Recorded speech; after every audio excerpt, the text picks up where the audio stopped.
What's that? It's help put you in control with secure access to your information anytime, anywhere, allowing you to spend more time with family, friends, or simply just enjoying your day. Social Security, securing today and tomorrow. See what you can do online at socialsecurity.gov. Produced at U.S. taxpayer expense.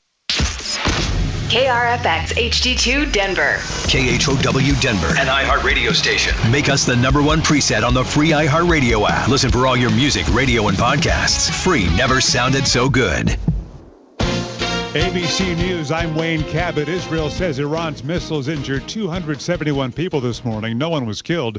Prime Minister Netanyahu, visiting a damaged hospital in Beersheba, said, "In this hospital, there are patients who are immobile. They can't even move. Right next to it is a children's ward, a baby's ward, infants. They targeted." Nothing today from President Trump about whether America will join Israel in attacking Iran. Russia says any military intervention by the U.S. would be an extremely dangerous step with truly unpredictable negative consequences. Consequences at the gas pump. The national average now $3.20 a gallon, up 2 cents overnight, up 13 cents since Saturday. In Israel's other war, the Gaza Health Ministry reports 12 dead trying to reach aid distribution sites today. Strong hurricane making landfall today near Acapulco. Mud and rock slides have rendered I-40 impassable through the Great Smoky Mountains. More rain is coming. This is ABC News. ChatGPT may seem like an easy way to get help with writing, but MIT's Media Lab finds it does come with a risk to our brains. People who use ChatGPT to help write SAT-style essays consistently underperformed at neural, linguistic, and behavioral levels, according to researchers at MIT. Another group who used no technological aids were found to exhibit more brain function when writing, especially around creativity and memory load. The study is small and not peer-reviewed, though the researchers behind it say it was necessary to publish now because of the pace at which AI is being adopted. Mike Busky, ABC News. If you're collecting Social Security or would like to someday, watch the clock. It's a year closer to running out of money. Trustees say the fund will be depleted by 2034, a year earlier than previous predictions. The gap between payouts and the money taken in through taxes last year hit over $100 billion. I'm Wayne Cabot, ABC News. The Alzheimer's Association and the Ad Council present the story of Tom and Levi. Tom is the smartest man I know. He's been a professor at 2 major universities, been a teacher for over 40 years. One day, he told me that he was having problems in his classes. I think one of the students had asked the question and he didn't remember the answer. And I also noticed that he was letting his class out earlier than they were supposed to let out. And he was telling them that he was doing it as a favor to them, but I think in reality, he just wanted to get out of there. I was really starting to worry because I saw something was wrong. Levi and I talked about how it would change our lives, but he was there beside me, and my love for him was just immense. When something feels different, it could be Alzheimer's. Now is the time to talk. Visit alz.org/ourstories to learn more. A message from the Alzheimer's Association and the Ad Council. KHOW News Time, 10:03. The National Weather Service in Pueblo confirms a rare high-altitude EF1 tornado swept through Teller County as part of Tuesday's afternoon storms. Teller County Commissioner Dan Williams says emergency response was swift. We blocked roads shortly after the tornado hit. One, because people couldn't get through, until we got the trees out, but also we had quite a few power lines down. The National Weather Service says a tornado reached wind speeds as high as 106 miles per hour and touched down 2 miles northeast of Divide. No homes were damaged and no injuries were reported. Crews worked quickly to restore power, and some residents say the storm even opened up new mountain views by clearing trees. The swim area at Aurora Reservoir has been closed due to elevated bacteria levels. The city announcing the closure yesterday, saying the area will reopen when testing says that it is safe, but the kayaking, paddleboarding, and boating section of the reservoir remains open to the public. That's the latest. I'm Chad Bauer. Now, Impact Traffic. This report is sponsored by Discover. Yeah, we're still seeing some lengthy delays into the foothills due to rock scaling. They did close I-70 down for well over 20 minutes there at the Veteran Memorial Tunnels. Westbound is backed up almost to the Evergreen Parkway. That's several miles. It's bumper to bumper. The lanes are open now, so it's starting to resume a little bit, but still be prepared for those delays. Eastbound was backed up at one point coming out of Idaho Springs. I-25 coming in and out of downtown sluggish, 270. Both directions there out of Commerce City, as well as looks like Pena still running heavy out of the airport from Tower back to I-70.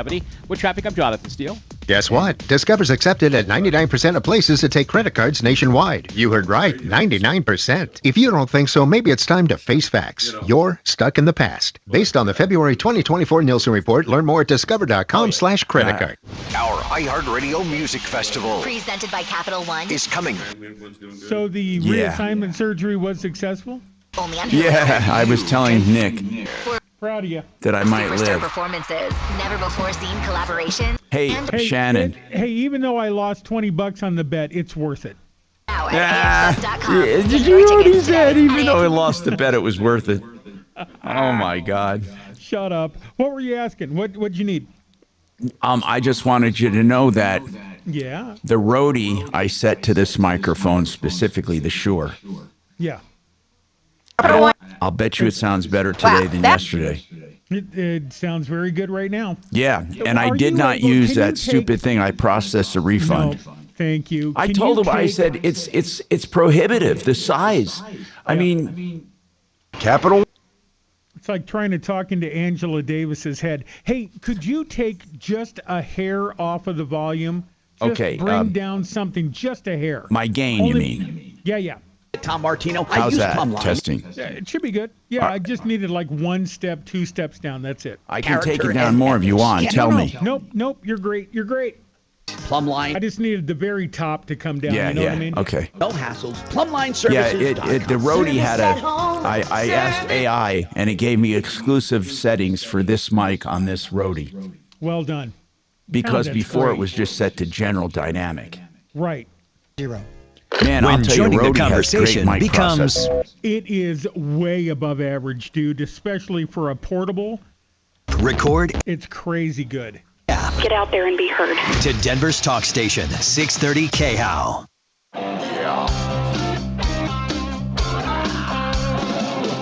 Ripped off, bad news. You need advice so you don't have to lose. We'll come running just as fast as we can. Troubleshooter's gonna help the common man. This is the Troubleshooter Show. Now, Tom Martino. Hey, I'm Tom Martino. Welcome to the show. 303-713-TALK, 713-8255. If I go to a wide shot here, you're going to see Nick with me with RenewHomeInnovations.com. This hour brought to you by RenewHomeInnovations.com. The most beautiful walk-in showers you ever want to see. That's what I've said. I've said it every day on the show when I promote them. They're just beautiful. You absolutely cannot visualize in your head the beauty of sheet porcelain. One of the only people doing that, sheet porcelain, because it's hard to work with. No maintenance, zero maintenance. It's a lifetime shower. Nick, isn't it easy to say? It's a lifetime shower for sure. Oh, absolutely, 100%. You'll never have to do your shower again, and the look will be timeless. Can't hear him that well. How are the colors? Pretty much any pattern you can imagine of a natural stone. They have 50 different styles of selections of products. So okay, it's wonderful. Now we're going to be talking about that and more coming up. One thing that came out was a general study. I'm getting back into health. Now, listen, you guys all know, you guys listening know, I'm going through a battle with cancer. I should say, well, I could properly say I went through a battle of cancer and now I'm on the downward side. It was 100% removed, which is very, very, very rare with pancreatic cancer. And all my brothers and sisters who have pancreatic cancer, I hope you can have a great outcome. The statistics are there, basically. 97% of the time, it's not so good because it's discovered after it already has metastasized, and mine was not. And so I got it removed. Why am I bringing all this up? Well, I felt kind of guilty talking about health things on this show. I thought, Tom, you brag about your supplements, your purified water, your exercise regimen, and building up your immune system. And here you go, a slap in the face. You get pancreatic cancer. Who are you to give health advice? Well, then I started looking into it and realized I didn't do anything wrong. It's not like I'm blamed for it. So no matter what, all of the docs said, one of the reasons I'm faring so well and doing so well under I went through surgery very well about 6 or 7 weeks ago, and everything is because of my condition. So here's what I'm saying. It never hurts, never, ever, ever hurts to be in great condition. And I will be talking about some health stuff going forward again. And one of the things I wanted to let you know, there's two things I wanted to talk about. Sunscreen. There was a massive study on sunscreen, and this organization has come out with some really, really good recommendations on sunscreen. So later in the show, if we have time, I'll go over that. Not all sunscreen is good, and you can't just go by that SPF. You can't. There's so much more to it. And then I want to talk about inflammation. When we think about inflammation, we think about a sprain on our muscle or joint, or maybe, inflammation. That's what it is, right? What you don't realize is systemically, as an organism, we can experience systemic inflammation, which is probably the number one cause of all disease. So we might get to that. Not might. I'm going to try to get to that later on. But I want to go to the phones now. Phones always take priority. And then if you have any questions for Nick, we'll talk to Nick about renewhomeinnovations.com. Tony, you have a warranty issue, and I'm told to check my email. So I'm going to check my email and talk about it. So here's your email, and you have an issue that we were very puzzled about. You said you bought a used car, and I think we were a little weirded about the warranty. Can you recap your problem for us, sir? Yeah, so they talked me into getting to one of those warranties. Yeah. And I didn't, it doesn't say nothing about rideshare on it, but I guess it falls under commercial use. Okay, that's what it was. And I was using it part-time I was doing rideshare like a few times on the weekends and stuff. So you had a problem. With the car and I took it in. You had a problem. How did they find out you did rideshare? The sticker was in the window. So yeah, never leave those stickers. And they immediately latched onto that, didn't they? Immediately. Yep, and they took pictures of it and everything, because when they filled out their paperwork on that side, and they said why they were denying it, it said for rideshare and that. And it has I could make the argument. I could make the argument that people take better care of their cars on rideshare. I'll bet you get your oil changed all the time. Yes? No? Maybe? Oh, yeah. And I mean, I keep the inside immaculate for this because you got passengers.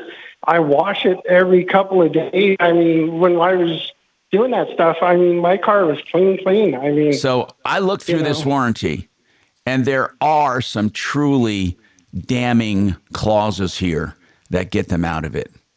Commercial, the general term commercial use, no one can argue this. It's a commercially used vehicle, right? That's number one. But they go on to talk about something like taxi service or something. I looked at it. I don't have it highlighted, but I think they're pretty well covered rejecting your claim. Now, do I think it's fair? No. I don't see anything you'd be doing with rideshare that would violate terms of use other than you're doing it. Okay. In other words, there's nothing specific they can say. It would be different if you were racing this car or, using it for something weird. All you're doing is riding around, and maybe you have a few more miles, but they have a mileage limitation. And I think it's unfair, but man, they have themselves covered. So my question, go ahead. I'm sorry. Well, that part I understand. I was the one who violated, and I said, all right, that's fine. But on my thing, So since they declined it, I Right. figured they voided the contract. Exactly. And they were Then saying get that your I money wouldn't back. get any of my money back. Right. I agree with you 100%. So here, okay, if you're not going to cover me, then give my money back. And this is where I see nothing that says you can't get your money back. Nothing. Yeah, and when I talked to the guy because I talked to the guy, he's like, oh, you got to talk to your financer, whoever, I bought the car from. So I talked to that finance guy, and he goes, oh, they don't do that. They don't give refunds and this and that. Well, but what was funny about that is, so when I talked to you guys the other day, there was kind of a misunderstanding on how the warranty mileage worked. Because they were saying, because I was telling you guys it was 150,000 11-year warranty, and they're like, well, what are you at? And I was at like 137. But when I talked to the guy yesterday, I told him, I go, how's that mileage work? So the mileage on the warranty starts when I bought the car. So it's 150,000 mile warranty plus what was ever on the car. So it's not up to 150,000 miles. It's 150,000 miles from when I bought the car. Well, a lot of those, and I want to tell people to be very careful because a lot of those warranties are tricky. Some of them go back to what's called the in-service date, honest to goodness, meaning if a car was put into service, let's say, in 2022, and it's now 2025, there are 3 years of in-service already. So if you get a 5-year warranty, you're actually only getting 2 years because they go back to the in-service date. Others start from the date that you buy the warranty, but they don't all do that. Some go arbitrarily to a number, period. But you say yours goes from the day you bought it plus 150. Here's the deal. Whatever it is, it's not going to cover you. So I believe you're due a refund since you can't use it. You never could have used it. I think we're going to shoot for a refund. That's what I want to do. I want to pressure them. There's no reason. Now listen, I'll give them, they have the right. They have the total right to disclaim this and say commercial use. But I don't believe that they can be unjustly enriched by just keeping your money. Yeah, and when I talked to the guy yesterday, it was funny because as soon as I mentioned your name in your show, because I was telling him, well, I'm sending him over a copy of my contract. Yeah. He kind of changed his story a little bit, and he's like, oh, well, let me send you this paperwork to fill out, and then I still got to get with my manager to see if they can help you. Oh, so where does it stand right now? Are they reconsidering? I think so. I sent the paperwork in. That he had sent me, so I'm waiting to see, because he said he has to get approval from his management because he's just a finance guy. Hey, bro, here's what I think. Here's what I think is going to happen. Now that we're on this, I think you're going to get it. Here's what I'm going to do. I really appreciate you calling me and giving this update. I'm going to put you on hold. I'm going to mark this pending, and I am going to wait to hear. Let's give them a few days and hope they come to their senses. I'm Tom Martino, 303-713-8255. DenverRegen.com, by the way. They do weight loss. They do regenerative therapy for joints and painful joints and tendons. And they also do neuropathy treatment. Denver Regen, all with stem cells, genuine stem cells. DenverRegen.com. Yep. Second opinions. You get them with your health. So why not with your wealth? Your stock market investments deserve a second opinion. At Henyon & Walsh, it only takes a second to schedule your free second opinion. Go online and search for Henyon & Walsh, the second opinion people. Investing involves risk, including the possible loss of principal. Advisory services provided by Henyon & Walsh Asset Management. Securities offered by Henyon & Walsh Inc. Member FINRA SIPC. Okay, and you know what? I know a lot of people who want to be landlords, but they don't want the hassles. And I don't blame them. and then they don't want to buy a rental here in Denver because it's a nightmare. Well, Vestera Turnkey has a program that sets people up to be landlords in other markets.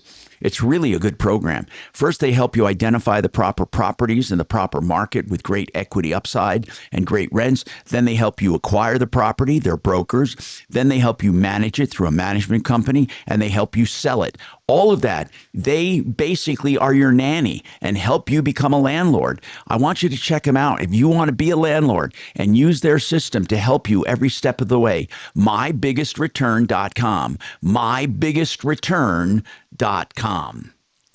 Discount Bath. I love the name Discount Bath. Why do I love the name Discount Bath? Because those words don't normally go together. But Chris and his team at Discount Bath really believe in marking down their baths, lowering their profit, and doing more volume. They do beautiful bathrooms, whether it's for your rental, your fix and flip, or for your dream home. You will love it. What you do is take your smartphone, go and videotape. Well, I say videotape. You take a video of what you want. You go in and say, I want to move this sink. I want to move this. I want to move this shower. I want to do this. I want to expand the wall. They'll give you a price on the phone when you send them the video. Start at discountbath.com for a company we know and trust. Don't just trust anyone with these contracting jobs. 720-979-2322, discountbath.com. Thank you. Oh, look who just showed up, Tom. Who? Oh, who's that? This guy. Okay, hold on. Sign-in guest. Am I supposed to see it? I don't know. Has he got his camera on? No camera. I'm looking. No He said camera. no camera. Oh, Oh, why? it's Mark? It's Mark. Okay, cool. I thought it was Governor Polis. It is weird how quick we went from Hickenlooper to Lickin' Pooper. Lickin' Pooper. I like that. Pardon me. Not that there's anything wrong with it. Well, Yeah. golly gee. Oh, Kelly wants to know, you said we'll mark this as a something or another. Kelly needs to know what to do now. Okay, explain that to me again. Kelly needs to know what to do with the caller. Oh, okay. With this particular caller, we're waiting a few days to see if they come through because he threatened him with my show. And if not, we're going to assign it to a Bo. And I'm going to advise him to remove the rideshare sticker off next No time he kidding. purchases another vehicle. Then you can't pick people up. Well, Can't you reattach it? yeah, choose when you do it. Choose when you advertise. Yeah, just don't have the sticker on the windshield when you go to the dealership, even for an oil change. Just another way for them to get out of a contract.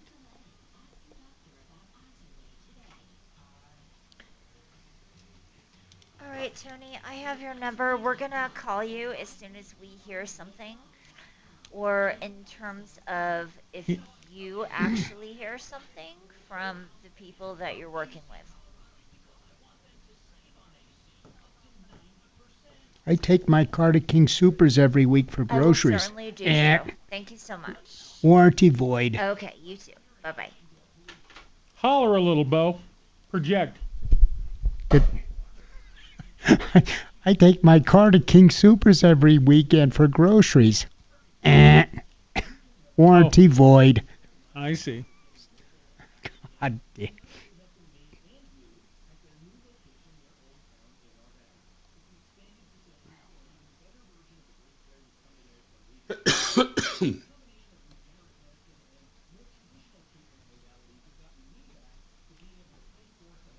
Oh, for God's sakes.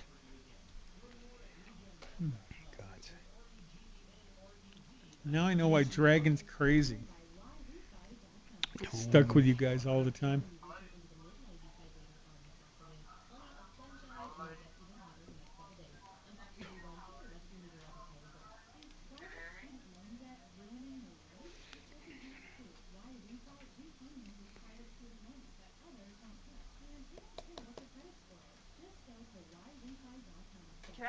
refy.com.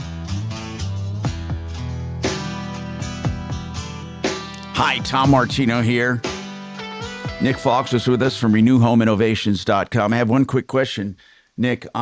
They want to know if you do more than porcelain, and I know you do. So if you had to sum up, what are the other materials you use for showers? So we have a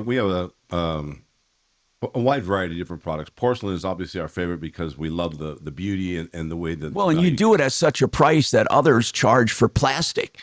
Very close. Very close. Yeah. Yeah. It's pretty incredible, and that's just buying power. That's all. But a lot of customers still want tile, so on occasion they do. Okay. We'll do a tile shower. And then we have some other crushed stone material products. Someone asked about subway tile. I think it's those elongated. They're kind of rectangular and they're nice. They're usually white. They're really, and it comes from the New York subways. That's why they call it subway tile. Do you do those? Sure. Yeah. I mean, that's actually a pretty popular when you are doing tile. It's the look. And so there are products that have or mimic that type of look that we can actually install as well, which creates somewhat of a zero maintenance type of product. One other person asked, when doing a shower, can they move the shower? In other words, they have a tub. They have what I call a shub. The shower tub shubs. I hate them. Yeah. Now, can that be shifted a few feet left or right? Absolutely. Yeah, we can play with the plumbing a little bit. We try to stay in a like-for-like setting just so that we can kind of minimize the expense. But yes, it can absolutely be done. Okay, thank you very much. Tony, I guess you got your marching orders, and that is... Hey, wait a second. Oh, yes, Mark. On Tony, I'm reading his fidelity warranty. Right. Do you have it there? Yeah, I do, and I did go over it the other day. Let me pull it up here. Go ahead, sir. Yeah, just pull it up real quick. I got it. And the first one is the certified pre-owned vehicle. Scroll past that stuff and get down to like page 4 where it says in bold print, limited warranty. Okay. I'm going to find it, but keep talking while I'm doing it. It says the powertrain coverage under the limited warranty begins on the vehicle purchase date and expires according to the terms or the mileage of the plan indicated, whichever occurs first. Plan expiration is measured in term mileage from the manufacturer's original in-service date and 0 miles. What we were talking about before, the in-service date. So it does start at the in-service date. Well, that's what it says. That's why I don't understand what Tony's saying. Tony, where are you reading whatever you're reading? That's a good point, Mark. I did not see that. What page number did you say it was? Like, what of 8? There are 8 pages. Hold on. If I look over at you look at the bottom, it'll give you the page number. Yeah, I'm looking right here. Man, that is page 4. That is a good catch, Mark. Look at page 4. Okay, I'm looking at it. Page 4. And look where it says right towards the top, limited warranty period. Yeah, I'm trying to find what you're looking at there, bro. Okay, but anyway, 1, 2. Okay. Anyway, so it says, the following bold print appearing throughout this limited warranty. Keep going down to where it says limited warranty period. Read it. Okay, limited warranty period. The powertrain covered under this limited warranty begins on the vehicle purchase date and expires according to the term or mileage of the plan indicated, whichever occurs first.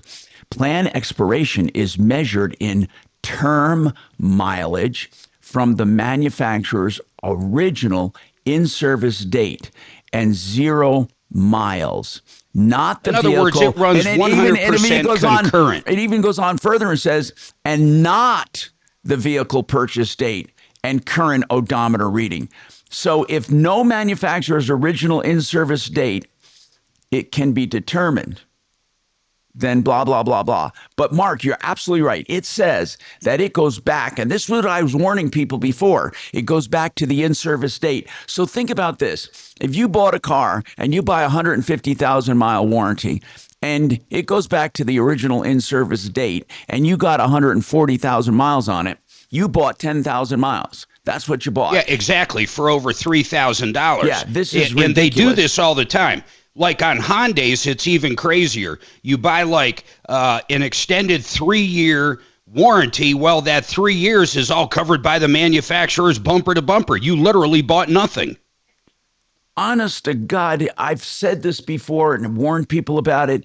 So where did you get the impression? He was just bragging about how it adds 150 to his plan. Because I've never seen one in my life where you can buy a vehicle at 130,000 miles and you have 150,000 additional. That the transmission's going to break, the engine's going to break. That's why they don't sell them like that. So what gave you that impression? That's what I want to know. Let's is he back, or if he's not there, we can't ask him. But he's got bad news. But in any case, if it never did cover the car, though, Mark, I don't see anything that says he can't get a refund. I don't see anything. No, I don't think I don't know about a full refund. He'd get whatever the proration is up to where they rejected the claim. So, whatever period of time that is. Or he could make the argument, Mark. He could make the argument that it was never covered. It never could have been covered. So I don't think so. He's the one that broke the contract by driving Uber or Lyft. I don't think they broke the contract. He did. He bought it and said he would not. He knew in there it says you can't be a commercial vehicle, and he decided to break it.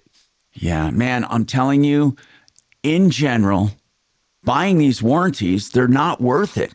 They're just not worth it, folks. No, you got to have like an attorney look over the whole damn thing. They're all so damn tricky. Oh, it becomes crazy. Somebody here, Nick, wants to know, can they make the rectangle shape? Can they make it more square if they don't want to use the room?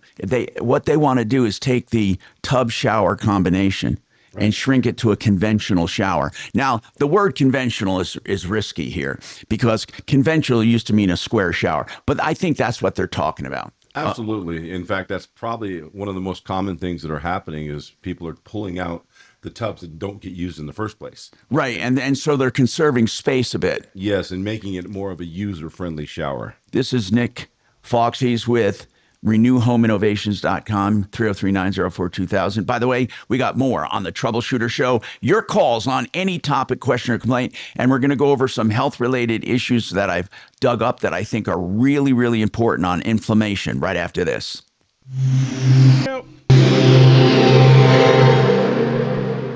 This is Denver's Talk Station with Tom Martino now. Dan Kaplis today at 4, 630 KHOW, Denver. Now, Impact Traffic.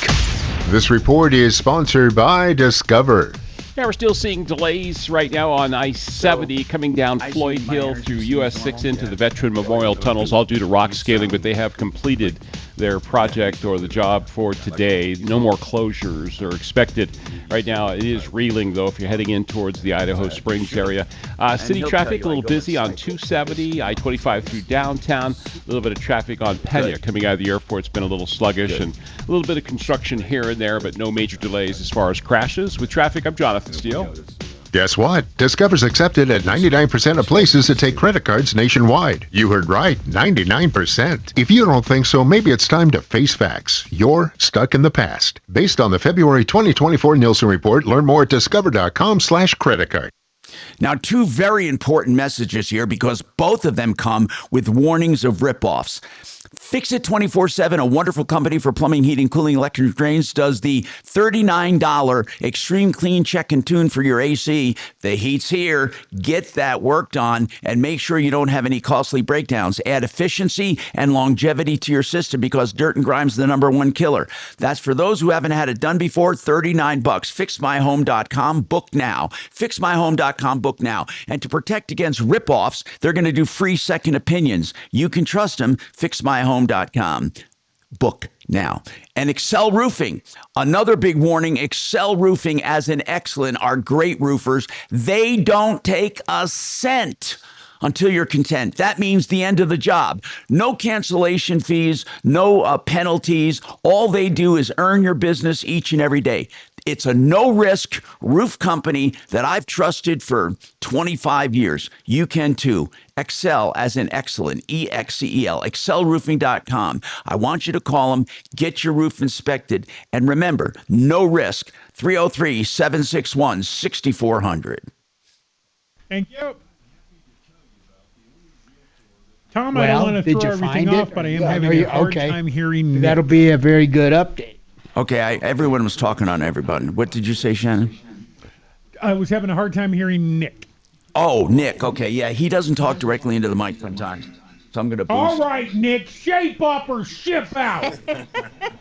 Uh-oh. Yeah. Yeah, or Thank just you. direct, yeah, and you can move that to be comfortable. Yeah, exactly. Move it anywhere you want. Yeah. Is that, hold on, is that better? Listen to him. Is this better now? Oh, yeah. Okay, my apologies. So much better. It's crazy. It's so much apologize. better. And you don't necessarily have to treat it like Mark does his, like he owes it $20. Oh, please. Oh, my God. That's a, Right. Mark is very comfortable What's with that, that big Doc? black thing in his face. I don't understand. Oh, I'm starting to take this as sexual harassment. Okay, you know, Mark, I'll testify for you if you testify for me. Hey, Tom? Yes. Yes, sir. Talking about sexual harassment. Who's in the got him studio? excited. The guy that got kicked off a match? Yep. Yep. Oh my God, can I leave now? No. Hey, Doc, I thought you went down to the place. Then down to the place. What the hell does that mean? Yeah, he just got back. Oh, Who cool. you talking to? I'm talking to Mark. Oh. Doc just got back, Mark. Hey, Mark. He went Mark, down you to home? Elway's, Yep. or not Elway's, Oh, Auto Nation. that's right. That's right. He was going Can to you hear stop. him? No. Oh. You got your online button on? So what Yeah. happened? Oh, I Online. got a good update on. Oh, good. I'm going to go back to you then. I'll Okay. put that up on the board there. The Katrina. missing car. Okay. Yeah, no, it was we'll in talk some- her into doing it. No, she's quietly quit, but I'll talk her into Oh, doing she it. did quit? Okay. Quietly quit. The Which car is was in nice. It's somebody's- nice that she's finally quiet. Fuck you, Shannon. Oh, What? dang. Okay, there she is. Got her back. Does she eat with that mouth? Yeah, but you don't want to know what she eats.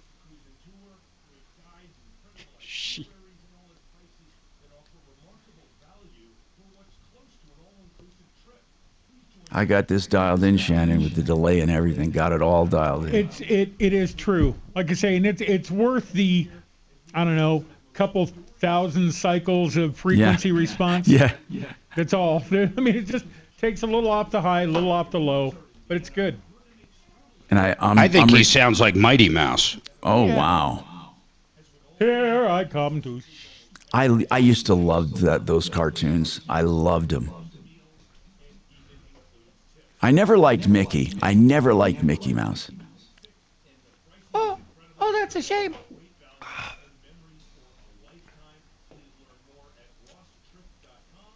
This keeps. You know what keeps doing that? Oh, we're still going. Deputy Doc, which case? Well, what was the first name on that case? It was Dawn Arthur. I got it. Dawn and Dale. Got it. Okay, fine. Right. Okay, we'll come back to you on that. You know why it keeps going in and out?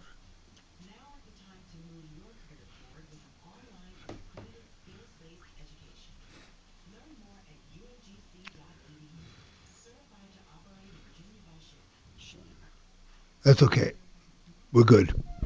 You guys going to show your respects for the holiday at any point, or are you racist? Which holiday? Juneteenth. Oh, Juneteenth. is today? Yep. Well, it is June, and it is the 19th. What is it Yep. the celebration of, actually? I want to be accurate here. It'll take you a while. Okay. Okay, Tom, Yeah. it's a celebration of when Texas freed the slaves with their own Emancipation Proclamation. So it's only when Texas freed the slaves. Was it but was it before the rest of the Never. Hi, Tom Martino here.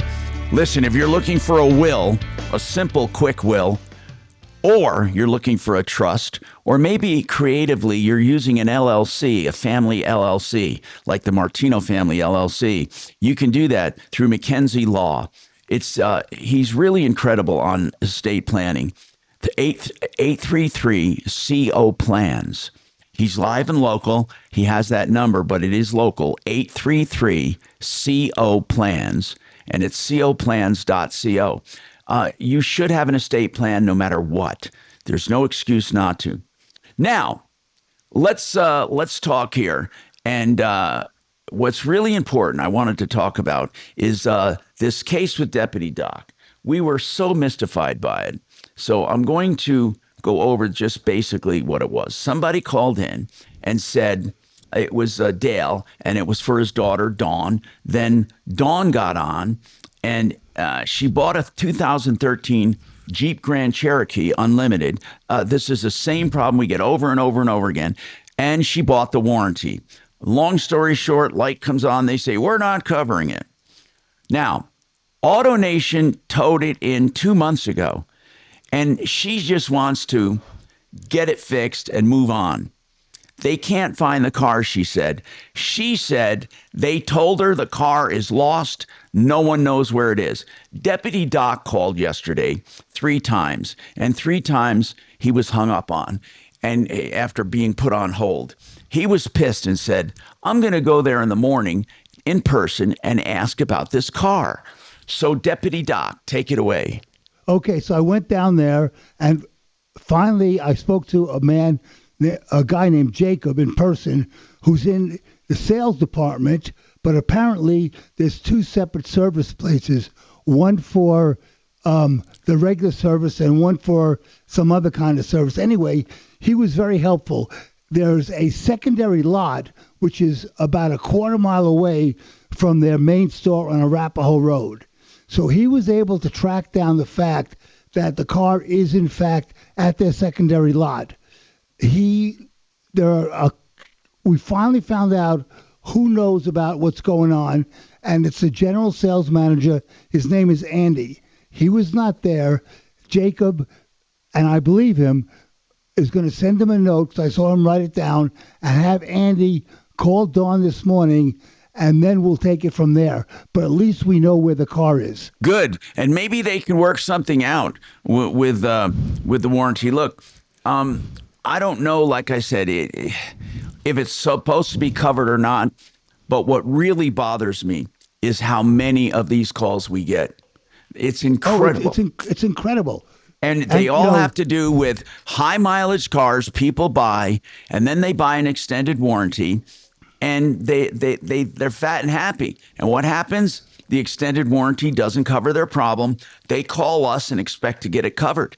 Not only is the extended warranty a stupid idea on high mileage cars, it's a waste of $3,000 or $4,000, but it's a waste of time when you buy a car as is to expect any repairs. I tell people this all the time. Buying a car as is means as is. As is. There are no exceptions except if they literally found something, covered it up, and lied to you directly about it. If they said the transmission is great in this car and they did something to jury rig it to make it sound good during the time you were test driving. But why would you put yourself through the headache of trying to prove fraud when all you have to do is get it in writing what you expect and what you don't expect? So as is means as is. What does that mean? You should have the car checked out. Always have these cars checked out. It would be that simple. Check out the dang car. And then Kevin Calkin over at Sheridan Autotech for $120 will go through the used car. Now, that's not a guarantee. Still things can happen. So what's another good general rule? I'll tell you my general rule. Never, ever, ever buy a car with 100,000 miles or more. Never, just never. Now, are there some gems? Yes, there are. Yes, there are. If Deputy D owned one and it was a Toyota, you can bet it's a gem. But I'm telling you, they're few and far between. So the general rule of thumb is never buy a car. Now, listen, there's a little addition to this. Never buy a car with 100,000 miles or more, or that will reach more than 100,000 miles when you own it. So if you drive 10,000 a year and that's 30,000, don't buy a car with more than 70,000 miles on it. I'm sorry. It goes without saying, 98% of all of our used car problems are cars that have more than 100,000 miles. Can everyone agree on that? Absolutely.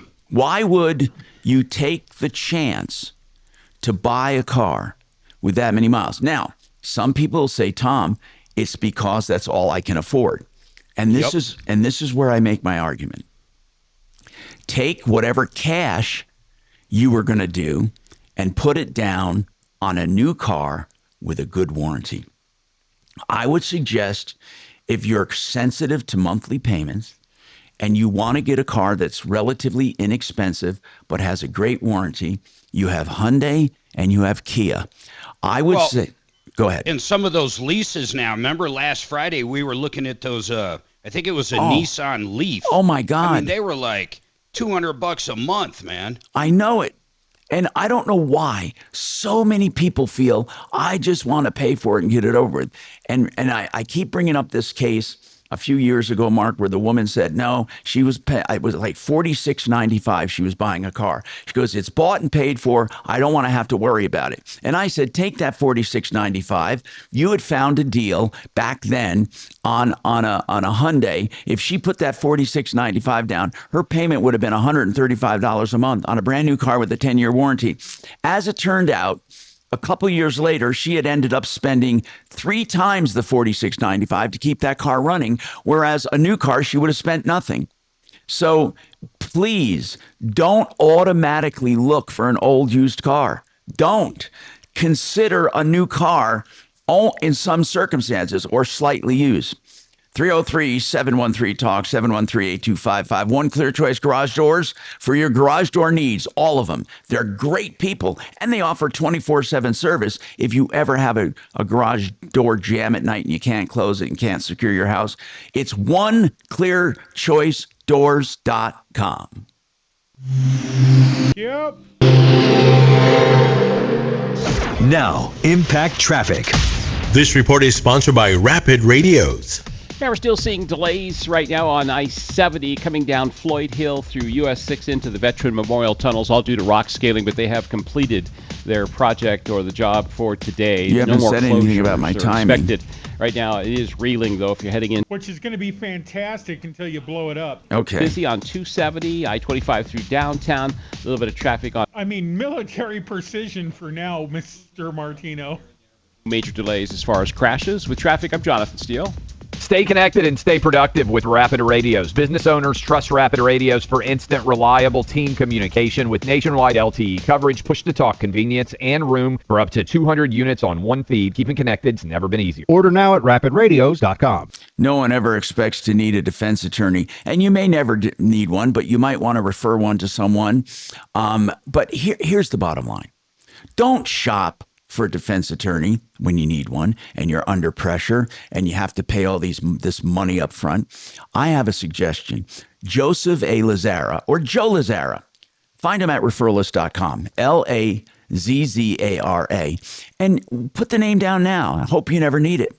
But if you get into a traffic hassle, accident, maybe a DUI, excessive speeding, or you have an argument with your neighbor and they press assault charges, look, anything can happen.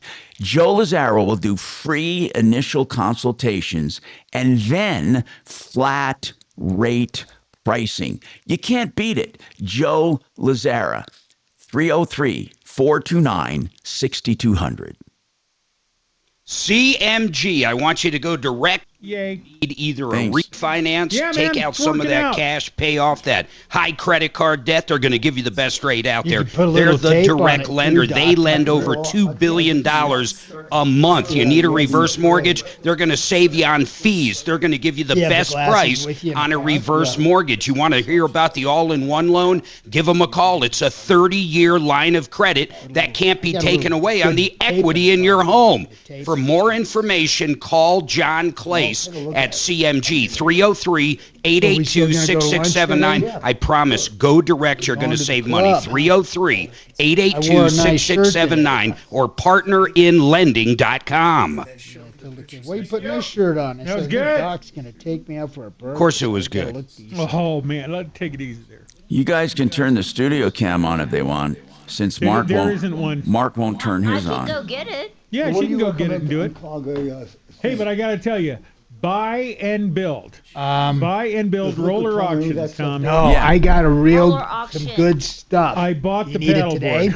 Did anyone What'd you buy buy? anything? I bought the paddleboard. You know what? How what much this was it? is, I've used it on my $350 apartment after building. tax, title, and license. It's 350 get it at Home bucks Depot. Which I was can bring you a $200 jug of it, less and than it's the so good. company's They actually website. sell it in For a paddle sealed boat or bags, so you paddle don't get it board? on your Paddle hands, and when board. you use That it, sounds Wow. expensive. Yeah, well, they Because normally it'll go for burn you. $800, and Okay. I got it for It's a $350. lot. Wow. I forget, there's a ton of lye in it. Suzanne and I have some. We love them. Liquid It looks plumber, great. Giving it to the Drano, daughter and next stuff week is for her birthday. no, because it's all safe. Hell of you a know, it's all birthday safe. gift. Just It's make so sure she safe. doesn't go to Chatfield. Yeah, it does. You No, don't want she it to lives give it to a dog Like or something. I don't know, So it 10 just minutes does from dirty. Horseshoe. This stuff. Oh, nice. Yep. All right. Well, I'll even email you a picture of it. Well, I don't go to I'll bring it Chatfield in. just Are you because coming the in on fish Monday? are full of plastic. I'll be No, there that's Monday. Bring you Cherry a- Creek. Yeah, Chatfield, it's so they good. won't allow It's anybody like- in the lake right now Oh, because it's so in contaminated. my bathroom, but there's two sinks.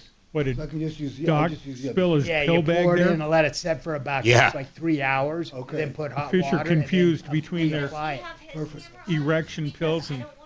Nope, Mark does not have his camera on. Some old plumber told me about that stuff. Dun, dun, dun, dun. Service calls. Tom, Yes. would you like her to Yeah, get it the wouldn't. camera? If she wants to, there's no rush. But then when they talk in there, I can turn it on. I can go to them. You got it.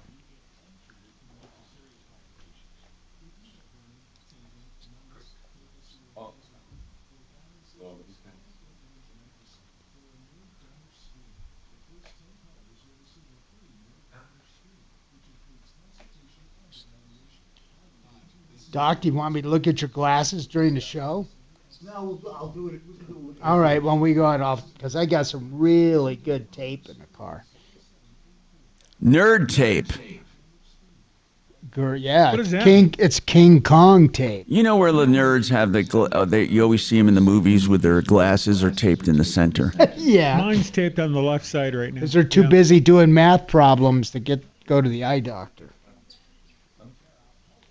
Nerd tape. I always think of the Nutty Professor. God, I loved that movie.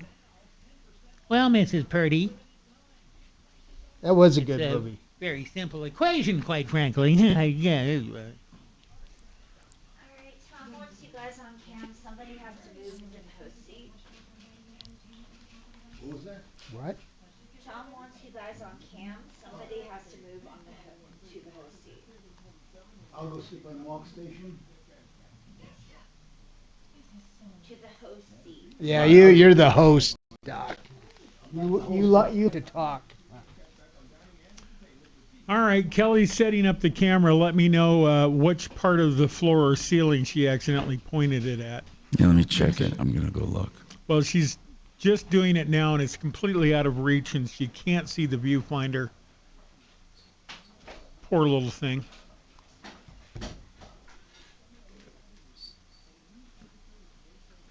Is your screen flickering light and dark?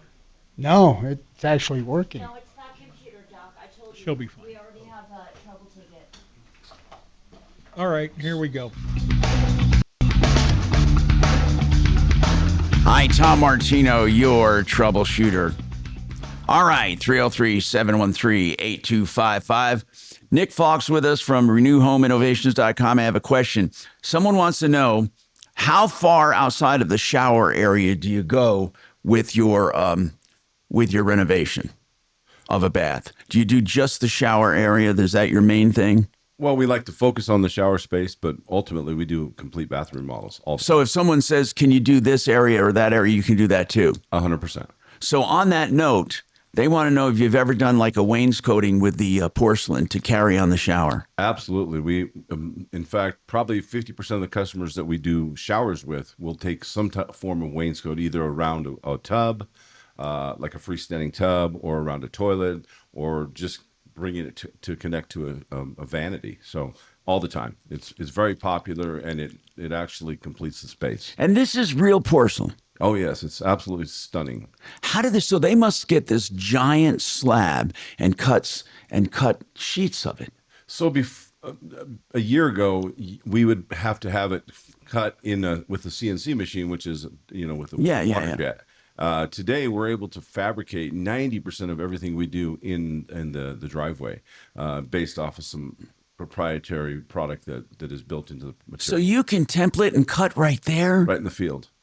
Yeah. Holy crap. Yeah. So there's no mistake there. That's why we've been able to get our projects so much more affordable than, say, using a fabrication firm.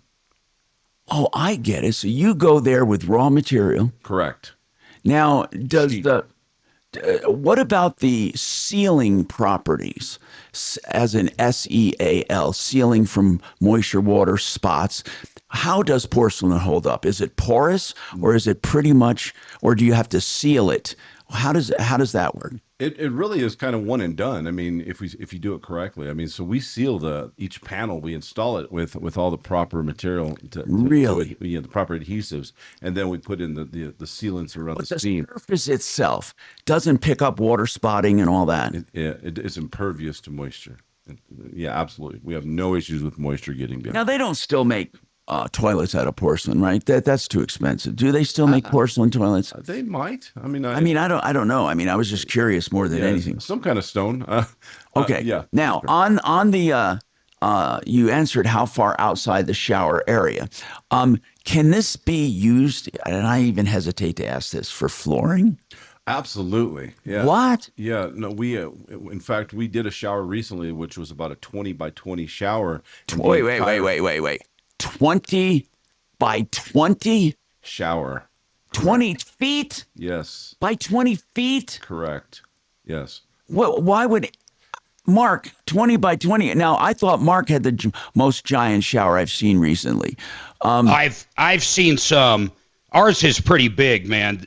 But I've seen some that we've looked at out in Louisiana, Tom. I saw one that had a fireplace in it. A shower with a fireplace. You mean like a glass panel so it could shine through? Yeah, a glass panel. So on one side of it is where the master bed would sit. Okay. On the other side was a shower that had to be at least 25 by 10 feet. I mean, it was 300 square foot shower. Beautiful, but if I crazy. had to guess your shower, is it like a 10 by 12? It's pretty big. No, ours is probably like, man, I don't know, man, 10 by maybe 5. Oh, I think it's bigger. I'll bet you it's more like 10 by 8. But okay, so listen. So you don't put in a shower where none was there, right? You don't literally rough in and do it, or can you? Or can you sub out enough to do that? I mean, we're licensed plumbers, so we can do it. Okay. So see, you're a real contractor. I get it. You don't just do shower conversions, but that's your forte. We love doing the shower spaces because we can create some incredible. And you can do them in 2 or 3 days. Absolutely. The bigger ones like Mark's is going to take a little bit of time, of course. Right. But absolutely, most of our showers can be done in a handful of days. Do you have any financing deals right now? Because financing is such a barrier for some people. I would tell you that probably 75 to 80% of our customers take advantage of the 12 months, no payments, no interest. Wait a minute. You're still You're still doing 12 months, no interest? Absolutely. We most of our customers take advantage of the financing because it allows the project to take place while we're there. Get the project started, and then they can figure out how to come up with their own money on their own time. I mean, in today's world, with interest where it is and all that I find that incredible that you're doing no interest for a year. I mean, that's incredible. Yeah, sometimes we'll run programs where it's even more, 18, sometimes 24, just depending on the time of season. So 2 or 3 days to get it in. You guys have a year to pay with no interest. And no penalties or anything. You got to get it paid within the year, though. Correct. And that's the trick, of course. Oh, my God. Is that the big giant shower? He's showing me a picture. If you send that to me, I'm going to put it up on YouTube. If you send that to me, it's a 20 by 20 shower. It's a whole freaking home theater room or whatever. Anyway, we have more coming up on the Troubleshooter Show.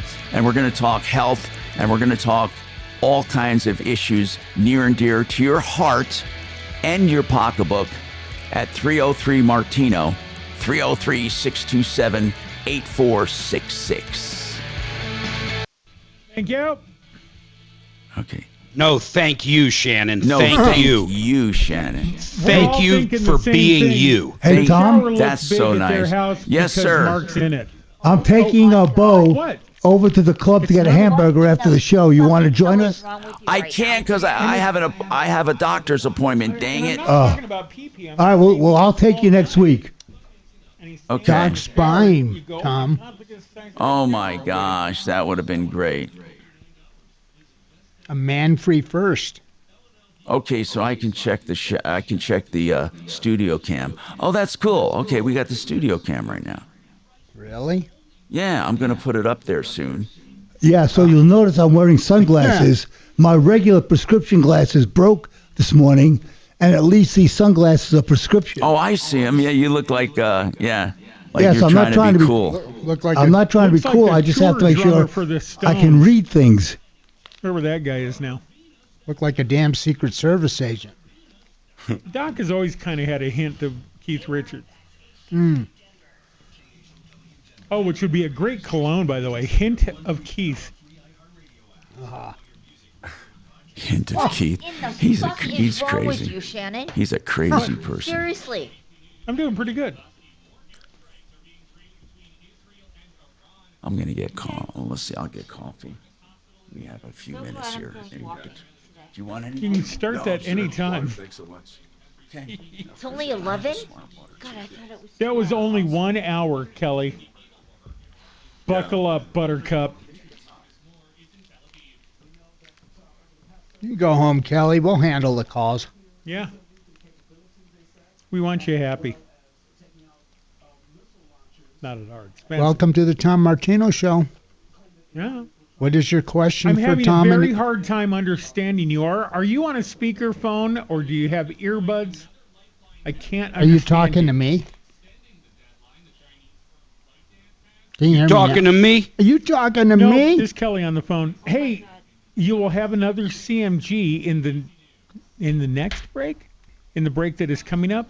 The first break of the next hour. Now, wait a minute. Do you mean Yeah. the next hour or the one after the next one? The hour we are currently in, Yes. but the break that is not currently happening, the one that will be happening after we start the show. So the next break Yeah. is what you're referring to. The first time Tom stops talking, then he'll talk again, but then you talk. Okay, I get it. Tom, are you still there? He walked away. Okay. Thank Buddha. So as soon as he talks, then I start doing the spot when he's done talking. Yeah, something like that. Is that what you're saying? Well, you guys sound like professionals. I ain't exactly directing traffic on an aircraft carrier here, but yeah, I'll flag you for the when to go. Did you see Trump's plane take off from the aircraft carrier? Oh, so awesome. Was he on a Osprey? No, he was in his old school big Trump, jumbo jet. How could that take off from an aircraft carrier? They just pushed it really hard. Kelly's saying Marine One. It was that's impossible. It was Well, I photoshopped. watched the video. It was photoshopped. No, Yeah, that can't be. Photoshop couldn't do this. It was too realistic. That's like a Yeah, right. Trump was waving right out the window. Hey, I got a bridge I want to sell you. You got a down payment? Yes. And the bridge is on some land in Florida. Makes it even more interesting. No. Gators included. Just all you got to do is Google Trump's plane taking off of aircraft carrier, and you'll see the video. Okay, I'm going to do You probably it. thought that Trump and Elon Musk danced to Staying Alive. They did. I saw that one too. Mm-hmm. You'll see it. He goes and turns around. It's real.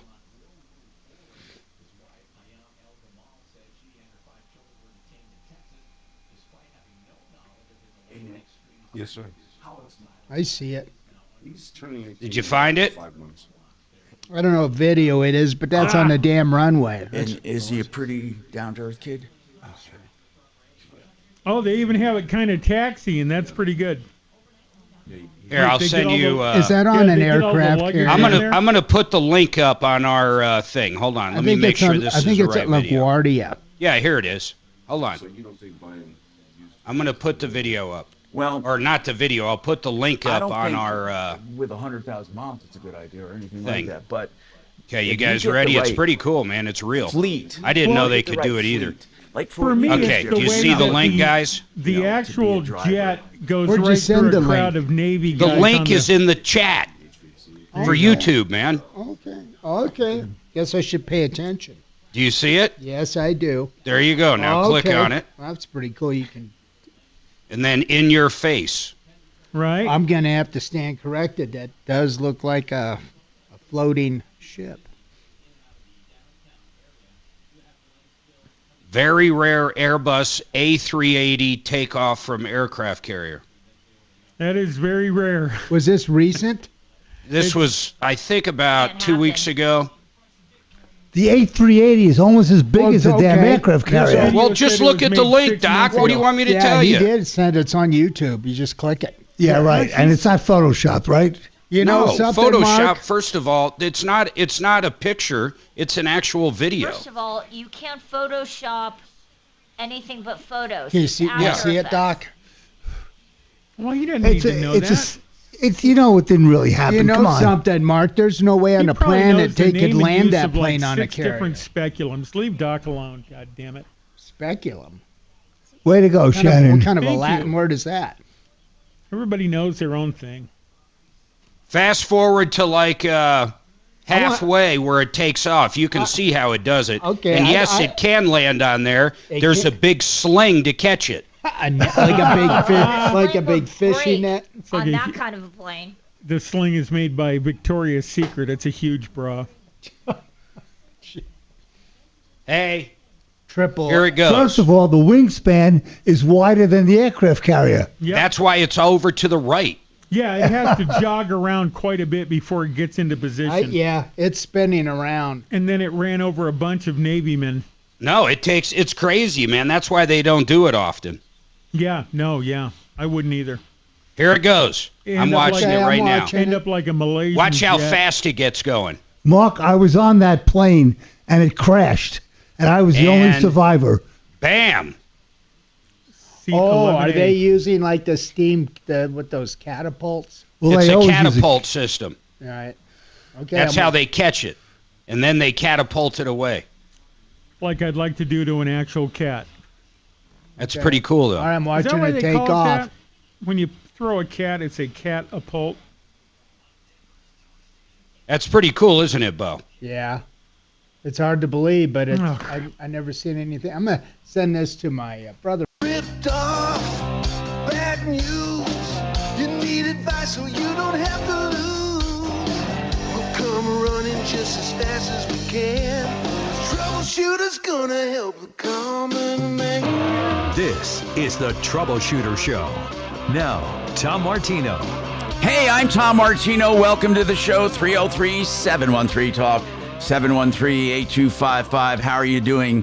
We are so happy that you can join us. And if you call that number 303-MARTINO, it works 24/7. So if we're not here on the air from 10 a.m. to 2 p.m. Mountain Time, if we're not on the air, you can leave a message and we'll get you on the next show. And we love doing what we do for you. This hour brought to you by Frank Duran, therealestateman.com. Frank does an analysis. A lot of people think, well, what's that? They think it's like a drive-by. It's not. If you're looking to know what your house will sell for, and in this market, it's very difficult to put a price on it. Because we have some homes in neighborhoods that are overpriced, some that are underpriced. Then we have some neighborhoods in themselves that are overpriced or underpriced. Then you have the dynamic of what's for sale in the area. Frank can look at all of these elements and then put together a really good, it's not I don't want to call it an appraisal, a valuation of what he has seen and what he believes your house will bring for a sale. And that's invaluable before you list. What if you got ready to list a house and you decided, wait a minute, I can't settle for that? Then you find that out first. So Frank Duran, therealestateman.com, completely free complimentary valuation of your property. 303, and it doesn't have to be your primary residence. It might be a rental or something. 303-920-1622. By the way, speaking of rentals, from time to time I speak about renting and being a landlord, right? And we talk about, of course, Vistera Turnkey. That's a whole different ballgame. That's where you go to another market where it's promising. But those who have rentals, and I know Bo's one of them. I believe he has a number of rentals in the Denver area. Yes. I'm getting more and more texts and emails, Bo, from people who are sorry they ever got involved in Denver. Now, mind you, people have made money in Denver. There was a time to buy, and now I believe is a time to sell. But that, I'm not the expert on buying and selling your rental property in Denver. But people are telling me, Bo, whenever we have on Brad O'Brien Legal Services, and we talk about navigating the tricky waters, trying to preserve your rights as a landlord can be very difficult. You could end up with a tenant you can't get rid of. That's true. That's why I'm waiting for my leases just to run out. And then I'm going to 1031 them into Vistera because, I just got a notice from City and County of Denver the other day. I failed to apply for my real estate license for one property, and I was supposed to turn in the paperwork Monday. And if I don't get it turned in, they're going to fine me $1,000. Explain that as far as the license you need to be a rent. So if you want to rent out your place, be a regular landlord, you have to have a license. Yes, it's some sort of, they call it a real estate license, but it's really not right, I understand. It's a license for the landlord that gives the landlord the ability to rent the property. There's a fee, I think it's like $100 a year, and then Denver sends somebody out to inspect the property, make sure it has fire extinguishers, smoke detectors, and all it is just a money grab, in my opinion. And what it does, I'm just going to pass the cost onto the tenant. But there's one I missed, so they're going to apparently they're going to fine me or take me to court, and no other county does it. Yeah, but like what Littleton is, just Denver. Right. So here's the other thing. A one-bedroom apartment right now, what do you think the average price is for a one-bedroom? A one-bedroom apartment, I would say, is around $1,500. Nope. 15 to 18. Higher. You're looking at around $2,000. Now, you can find them for $1,500, and you can find them for more, but you're going to average out about $2,000 a month for a one-bedroom. I didn't know that. I'm too inexpensive. Oh, so what are you charging? Now, do you have apartments or single-family homes?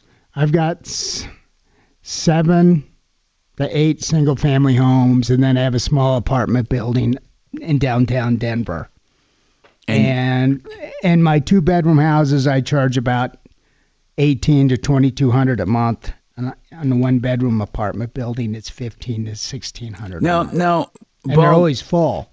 I am told that some people are doing tricky things because apparently a lot of these rules kick in on a 1-year lease, and some people are making them 364 days or 360 days and staying under the 1-year mark so they don't get harangued into these new requirements. Have you heard of that? No. And if you're a landlord, you're responsible for all of these new rules and regulations and licenses, whether you have a tenant in there for 1 week or No. The tenant's got to be in there a solid year, Bo. We've just had our guy on about that in order not to renew them. Yeah. To renew the lease. If you want to get around the lease, once they're there for a solid year, then you cannot cancel their lease. You have to renew it unless you're either selling the house or some other stuff. Yeah. So Or basically, basically a 1-year lease. Basically, let's put it this way: a 1-year lease is reoccurring automatically, unless you have just cause to get rid of the tenant, and that's just the way it is. What's amazing? Well, go ahead. Here's the other way you can get rid of people, though. You can up the rent. That's allowed too, even though you know, you can't say, okay, it's $1 million. You can't go crazy, but you can definitely up the rent to where they'll probably move out. Right, you can. And again, they do look at how much you up the rent. It cannot be what they call punitive. Now, obviously, that's up for grabs. You know, if someone says, wait a minute, you know, you wanted to get rid of this guy, now you're upping the rent too much. Again, I want to say this because I've been here 45 years. When I first came here, renters, I would be so frustrated on this show. A renter would call and I'd say, there's nothing I can do for you. You don't have any rights. I mean, there were no rights.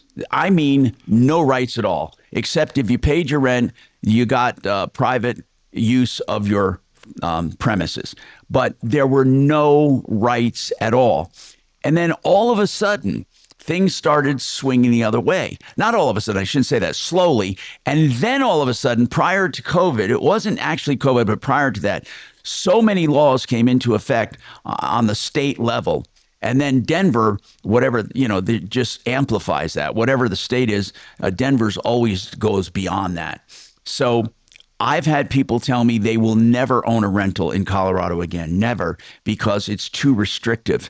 When you buy a place and you get someone in there and basically you can't get rid of them. I mean, you can, but it's not as easy as you think. So some people are not going to a year lease at all anymore because they don't want to have that just cause provision. The just cause provision is one of the ones that really bug people the most. You have to have a just or legal or legal in their eye reason to get rid of people. And, you know, it's difficult. But all of this does is increase rents. I mean, no matter how you look at it. I know, it doesn't help. Right. No, I mean, regulations drive up the price of things. That's just how it works. Yeah, and originally, you know, they want to help renters, and then it gets to a point where it's hurting renters because people are like getting tired of it, and landlords are drying up. So anyway, that's it. So Bo's getting out of the business. He's saying, forget this crap. I'm not doing it anymore. Yeah. And I want to start raising the rent based on property taxes. I asked Brad O'Brien about that the other day. My property taxes have doubled. Yeah, you can do that. He said you can put that in your lease, basically like CAM charges in a commercial property. Yeah. And trash pickup, too. Denver used to pay for all the trash pickup in our property taxes. You know, that's the number one thing why rents have skyrocketed, just like Bo's talking about, the property tax. We got so screwed on that deal. How people voted to get rid of the Gallagher Amendment. Right. That shows you how dumb the population of Denver is. No, I mean, Colorado in general, I swear to you, you know, whatever your political persuasion, I don't care.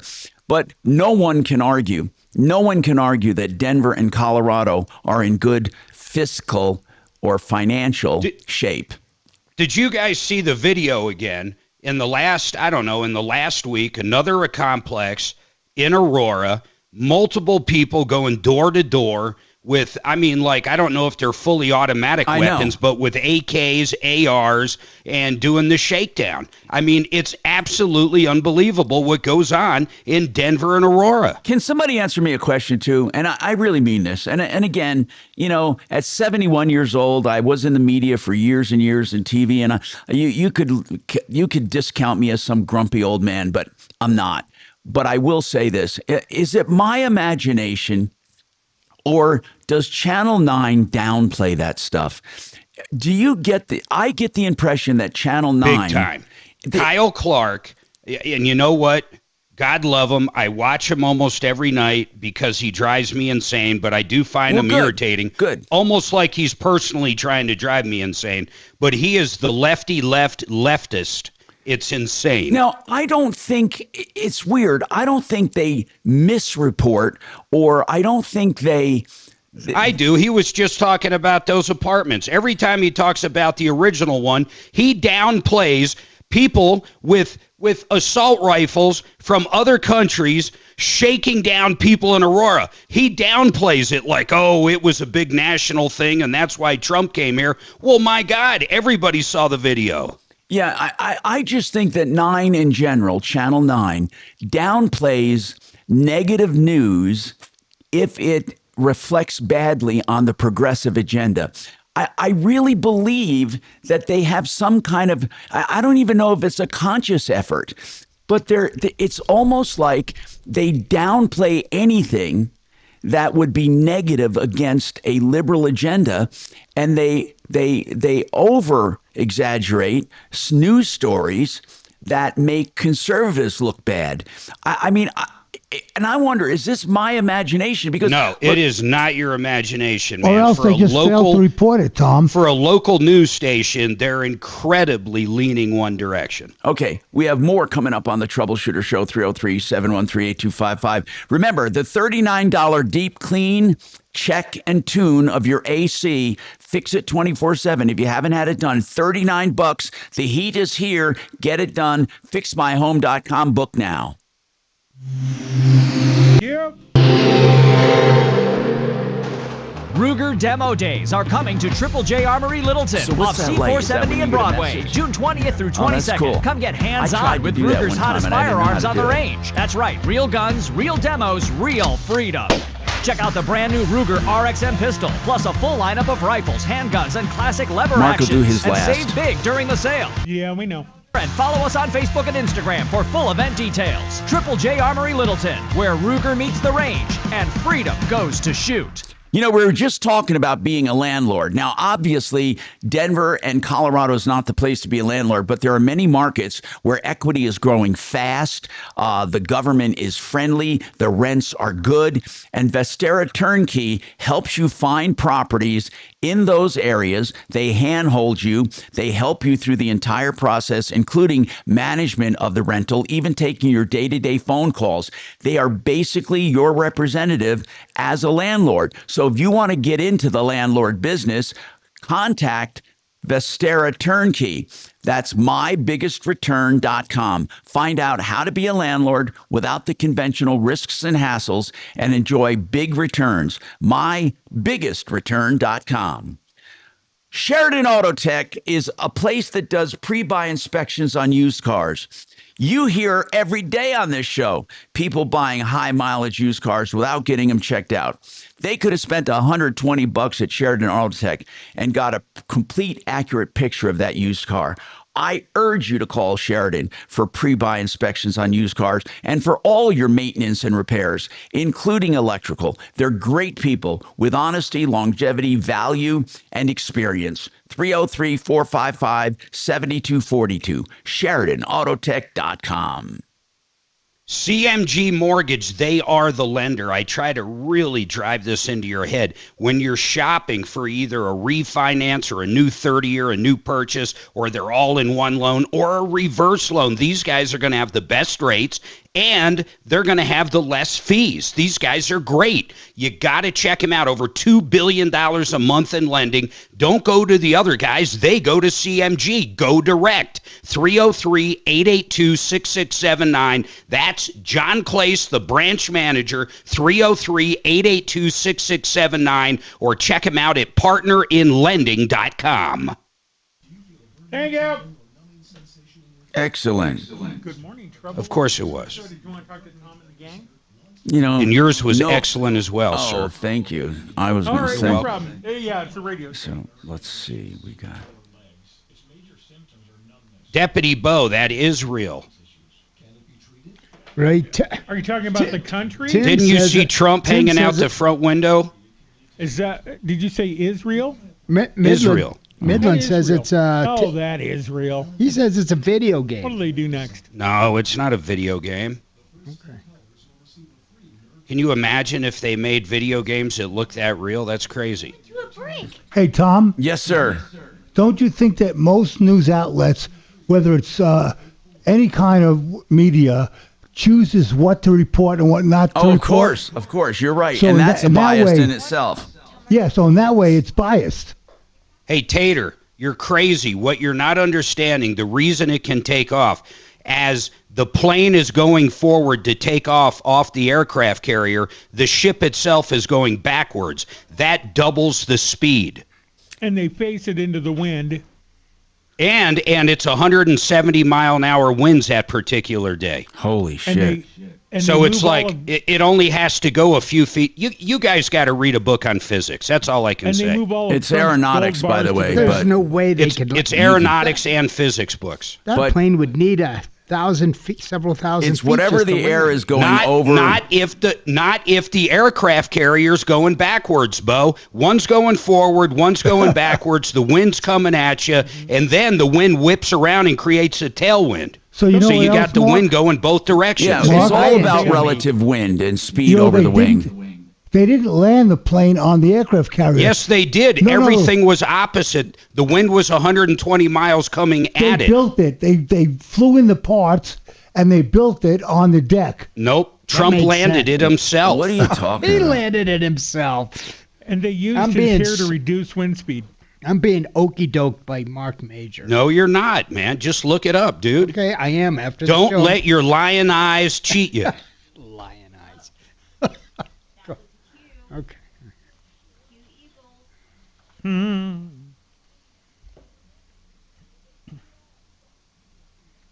You can't hide your flabby thighs. It's like in that other song, I was always wondering why it's a girl, my lord, with a big fat forehead slowing down to take a look at me. Ah. I know, but big fat forehead slowing down to take a look at me? That's weird. It's a girl, my lord, with a big fat forehead slowing down to take a look at me. Oh, okay.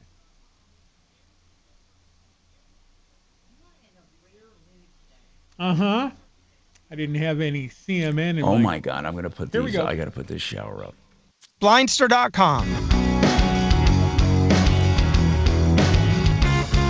Hi, Tom Martino, your troubleshooter, 303-713-TALK.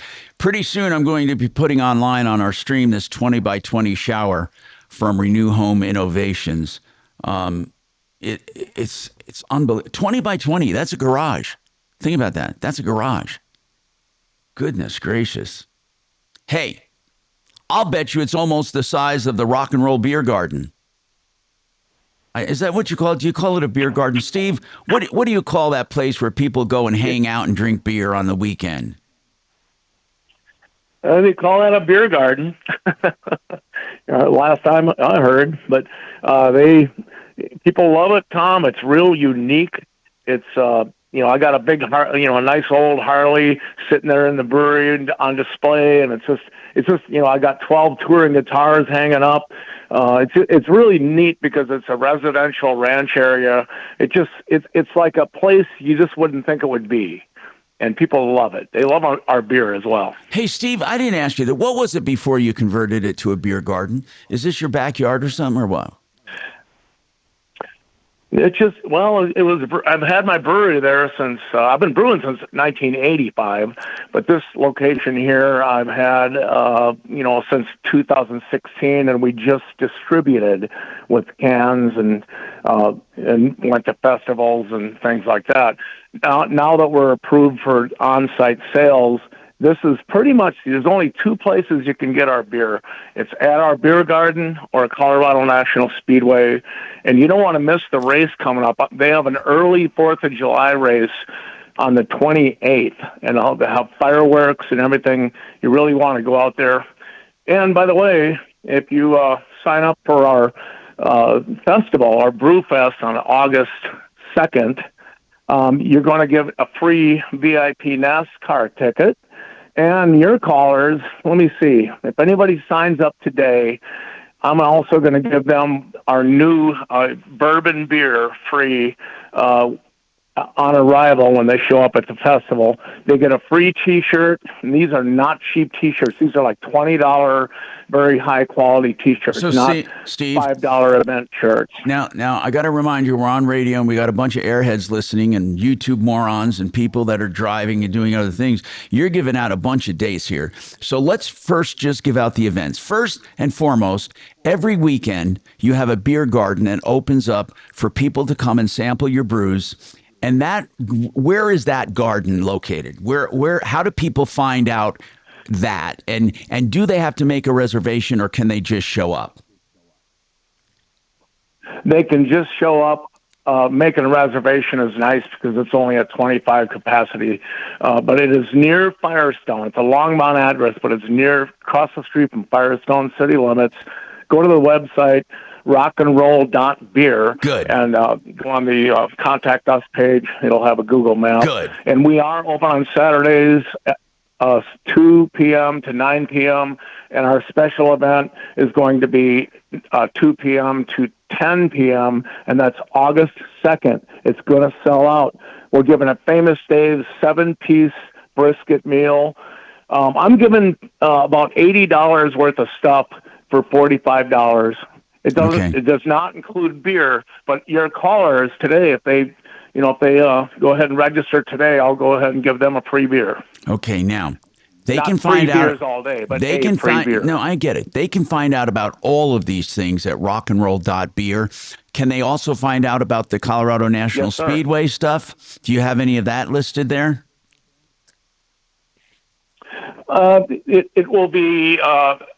Go to coloradospeedway.com is the best place to get all Okay, their good. recent material on as far as dates. Now, you said there were only 2 places to get your beer. Let me get this straight. So I can't go to a liquor store somewhere and buy your brew? There's some, that still have it, but we're not going to distribute anymore because it's a loser. Wholesale for a small brewery after expenses, you just don't make anything. Okay. We actually make a little bit when we do retail sales, but not enough to pay your mortgage. Basically, it's just a lot of fun. it's We a love hobby. doing it. I love the brew. Basically, it's a hobby and a love of yours, a passion. That's what it is. Yeah, it is. Okay. Yes, sir. I got this Yes, text. I love doing it. I'm very good at it. Every single time you're on, I get this text, and I want to answer it, okay? But I'm going to give you time, so hold on. And the text is this. Tom, I've listened to Steve on your show, and I am very interested in not sales, okay? I just want to know, how do I get started as a hobby? What do I need? What does it cost? And is it possible to still do it? Meaning laws and all that. So hold on, Steve. We'll come back to that and more. I'm Tom Martino. We also have renewhomeinnovations.com in the house. So stick around for more discussions on fun stuff and any of your problems you might have. 303 Martino. Yep. KHOW Denver, 630 KHOW, an iHeart radio station. Download the free iHeart Radio app for all your music, radio, and podcasts. Now, Impact Traffic. This report Now I is gotta find sponsored out where by those pictures Blindster.com. Yeah, we're continuing to see delays in the foothills due to road work on I-70 down at the bottom of Floyd Hill through the Veteran Memorial Tunnels. Traffic is tied up all the way back to the Evergreen Parkway. Pretty solid jamming. US 6 west of Golden, also some delays. Ongoing construction there up Clear Creek Canyon. Pena still running heavy out of the airport. I-70 coming west from Pena back over to Havana, 270. A little slow, and I-25 has been kind of busy coming in and out of downtown. With traffic, I'm Jonathan Steele. What if I can guarantee the price of Bitcoin will be $1 million in 2030? Well, I can't, but I can guarantee you'll save a lot of money on blinds at my company, Blindster.com. Free samples, free shipping, and guaranteed to fit. Shop at Blindster.com today. You know what? If you're looking for windows, siding, doors, why would you go to a company where they have 1 or 2 brands? That's what most companies do. Not Gravina's. Gravina's has 50 brands to choose from, all different price ranges and values based on what you want to do it. Like what you want to do for your project, like for your fix and flip, your rental, your dream home. Gravina's has the heritage most companies just dream of. In business way more than 65 years. The dad started, then Larry took over for the dad. Larry's now on 950 West Evans, along with his son Nick. And it is the tradition, and I said most people dream of. And they have the value, they have the brands, they have the selection. So if you're looking for windows, you'd be foolish not to check them out. 303 Gravina, Gravina, 303 Gravina, or gravinas.com. Thank you. Hey. I see JR from the road is confused about revved up like a deuce. You know what? That damn, honest to God, it sounds, that song sounds like anything you want it to be. I'll be, posting. I think that's true with most songs. What do you do? No, but that one particularly, I never could figure it out. But revved up like a deuce, that's probably what it is. Is there blog stuff to do too? I do blog stuff. You get it. Are you talking about Blinded by the Light? Yes. Okay. Maybe tomorrow. No. It's a holiday. You can make it sound like anything you want, I swear to God. I thought it was wrapped up like a goose. No, See? revved up like There we go. And wrapped up like a douche is also the other. Not that a douche should be wrapped up, but. Yeah, revved up like a deuce. God damn it, Sitsy. Is that what it is? Fucking Yeah, asshole. because it's a 32 Ford coupe. Deuce coupe. Man, this is incredible what you sent me. These pictures are incredible. Of a bathroom? Oh, the shower. I'm going to put How them many up. people can you get in a shower? No, don't put them up. Every time you put them up, we lose audio. No, we don't. Okay, put them up. Go ahead. No, I'll make sure of that. Hold on, I'll see why that happens. We want you happy. Now let me figure it out though. I shouldn't lose anything. I literally but- thought it was wrapped up like a goose. I'm going to see why that happens. Oh, I know why. I don't have that in my. Okay, thank you, Mark. Thank you. I got it.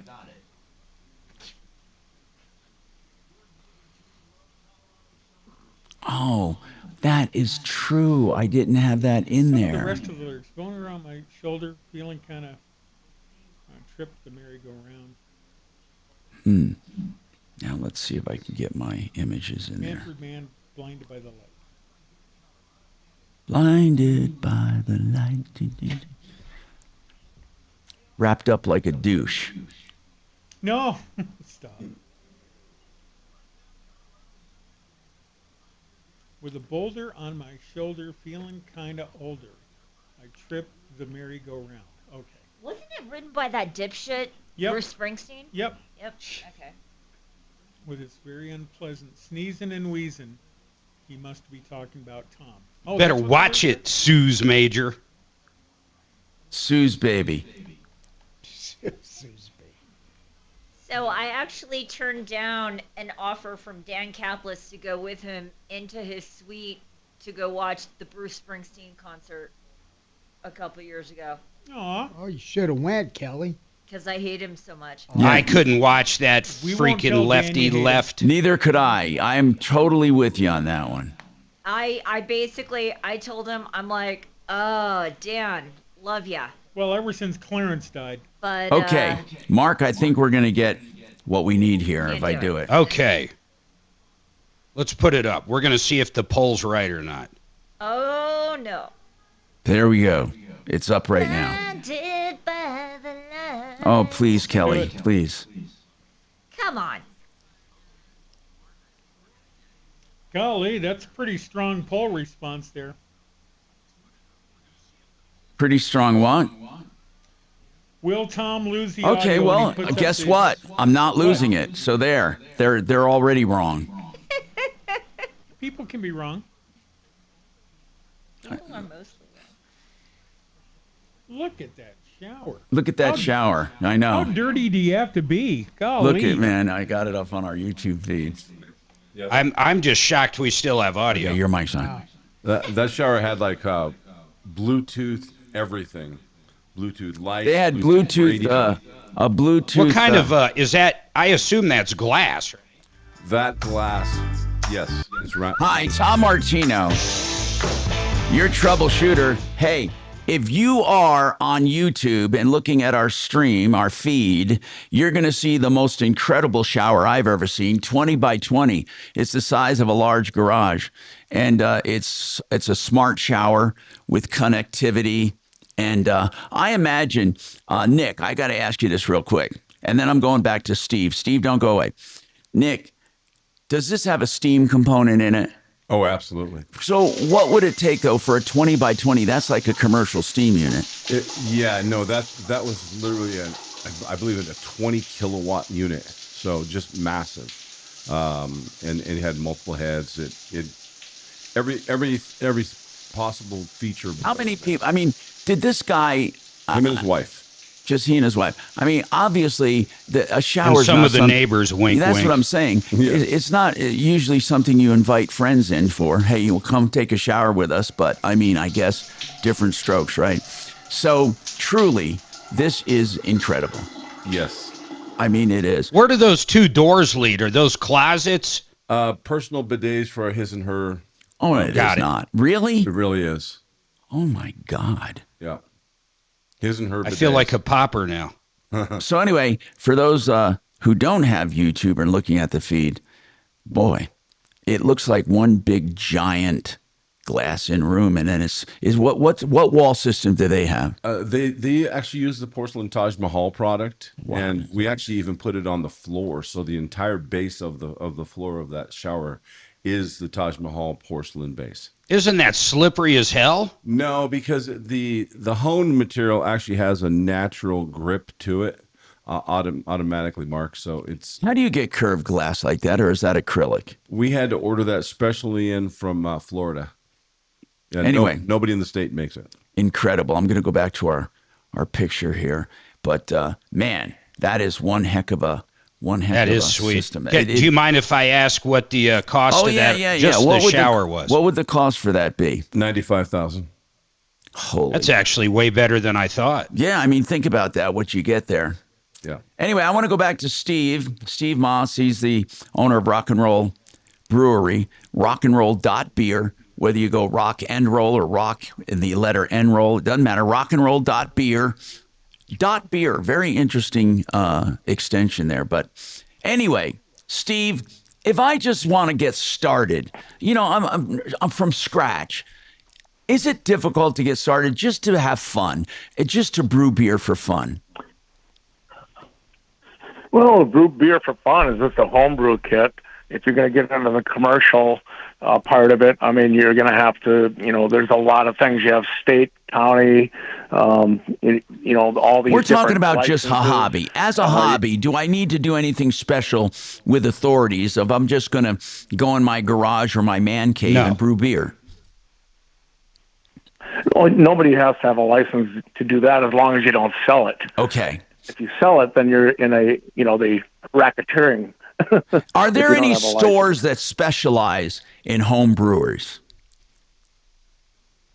Yeah, there's a lot of them. Just go online and look. I don't really deal with home brew shops anymore because I buy wholesale in larger quantities. But if you Google, Denver or whatever, and home brew shops, there's a few of them. There's one in Castle Rock, and they'll help you too. They'll one really in Aurora. They'll help somebody get started. Yeah. The other thing you can do, many of them. Tom, you can buy something like the Grain Father. That's what I got. It's like $600-700, and it runs off an app. And you just go out, buy the ingredients, pick what recipe you want, and it walks you through the entire brew cycle till the end. Really? So you've done it before, Mark? Yeah, I sure have. How is it? Well, the beer tastes great. My problem is the pricing of a home brew because you're only brewing like 5 gallons. I mean, it costs more than going out and buying the best beer. Bottled beer. That's the problem. It just isn't cost effective at all. Speaking of beer, can I talk about my event? Yeah. Go ahead. Just to remind everybody, it's we get one special event a year. There's a limited capacity and a limited time we can sell because it is a residential area. But it is August 2nd, Saturday, August 2nd, from 2 to 10 p.m. And for $45, you get an event T-shirt, a very nice event T-shirt, a choice between 2 different designs. Look at rockandroll.beer and you'll see them. Famous Dave's 7-piece brisket meal. This is not a cheap meal.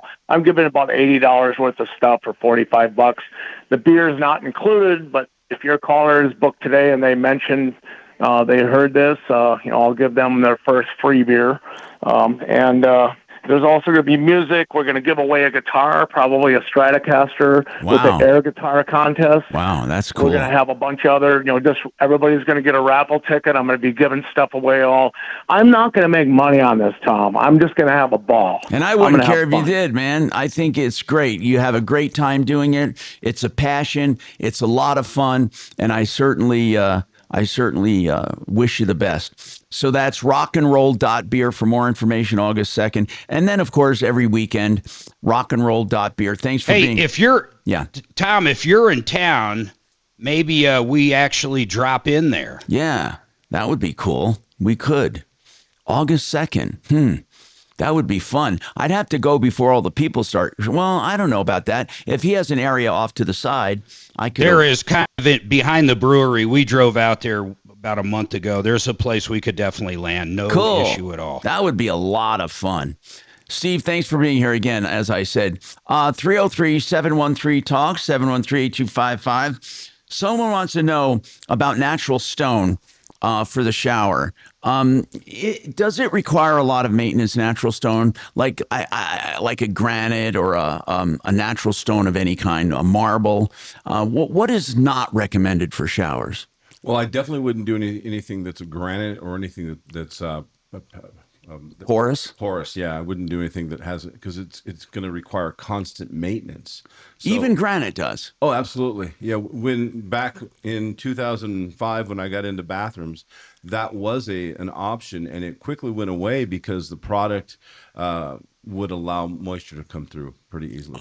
Okay. So it was very, very problematic. That's the attraction to the porcelain. This is done. Once you're done with it, you don't have to mess with it. It's simple. It's antimicrobial. There's just so many benefits to using a product like this. So things don't latch onto it and grow? No. I don't even need to put any type of antimicrobial into the product because it naturally fends it off. And so let me get this straight. There are no grout lines or anything like that? Just in the corners or where the seams are. Okay. Lisa, welcome to the show. What's going on with you, Lisa? Hi, Tom. I'm always talking with Sue, and I was going to ask you this: if you could tell me what that doctor that you went to for cancer, could you tell me about that? Yeah, I can, and I can do it very quickly, but I have to take this break, so hold on. I'm Tom Martino, 303-713-8255. Now, Impact Traffic. This report is sponsored by Blindster.com. Yeah, we're continuing to see delays in the foothills due to road work on I-70 down at the bottom of Floyd Hill through the Veteran Memorial Tunnels. Traffic is tied up all the way back to the Evergreen Parkway. Pretty solid jamming. US 6 west of Golden, also some delays. Ongoing construction there up Clear Creek Canyon. Pena still running heavy out of the airport. I-70 coming west from Pena back over to Havana. 270 a little slow, and I-25 has been kind of busy coming in and out of downtown. With traffic, I'm Jonathan Steele. Hi, I'm Kyle, founder of Blindster.com. I started Blindster in 2010 to make quality, custom-made blinds affordable to everyone. Traditional window covering retailers are expensive. Our prices are low, and our blinds are guaranteed to fit. Blindster.com. You know, it's 100% zero risk. Oh, wait, that doesn't sound... 100% no risk with excelroofing.com. You know what? The only roofing company in the world I know that has no penalties, no withdrawal clauses where you have to pay them for nothing, and where you don't pay a cent until you're content. But you do get that with Excel, as in excellent, EXCEL, excelroofing.com. Yes, you sign with them, you don't pay a penny, not a cent until you're content. And also, they have a project manager they put on your project from beginning to end. They start and finish with the same people. You have one point of contact. This is the way a roofing company should be handled. excelroofing.com, 303-761-6400. American Financing and I have teamed up to get people out of high interest debt. What do I mean by that? Well, I said to American Financing, and they agreed that people need a product, a smart equity loan, where they can take just a small part of their equity and secure a loan to get rid of high interest debt. That high interest debt then can be paid off with a much, much, much lower payment than all their minimum payments, and more of it goes to principal than interest, and it is a tool to get you out of debt. And here's what I love. You immediately save hundreds of dollars a month, and you can take your time paying it off or accelerate it. It's up to you, but you have breathing room. Call my friends at American Finance. You may need to take money out for deferred maintenance or something and get a lower blended rate overall. They can explain that to you. 303-695-7000. 303-695-7000, AmericanFinancing.net. NMLS 1. Thank you. Steve's a handful. Is he still on or something? No. Oh, okay. But I'll probably stop by the beer garden and tell him. I had in-laws that used to own flea markets. And we often said of them that they knew the price of everything but the value of nothing. You know those kind of people, right, Tom? Yep.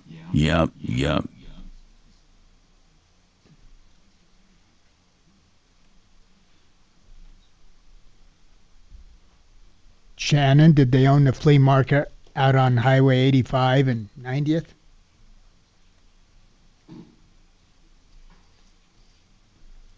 Which one is that? Is that the Mile High Flea Market? That's a huge flea market.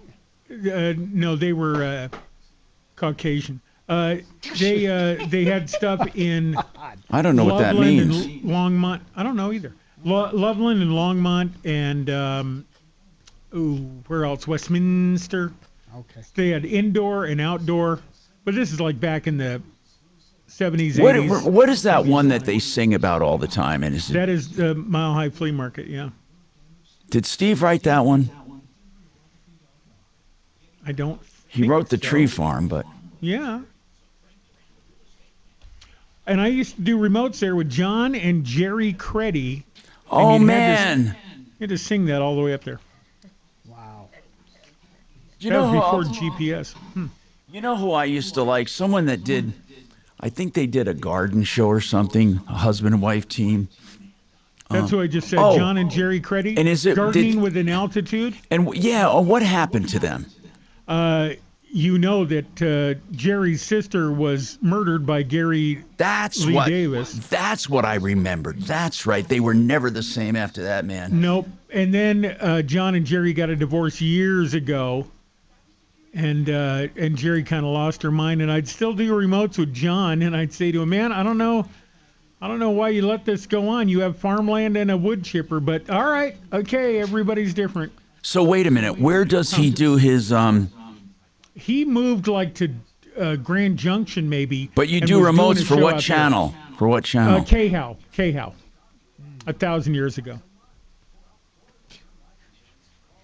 Because we would do John and Jerry one Saturday, and then like Ken Moon the next Saturday, and back and forth. I see. And what is Ken doing?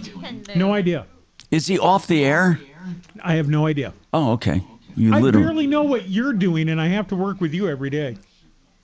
I don't get involved in people's personal goings-on. Keeps me happy. You can tell how happy I am.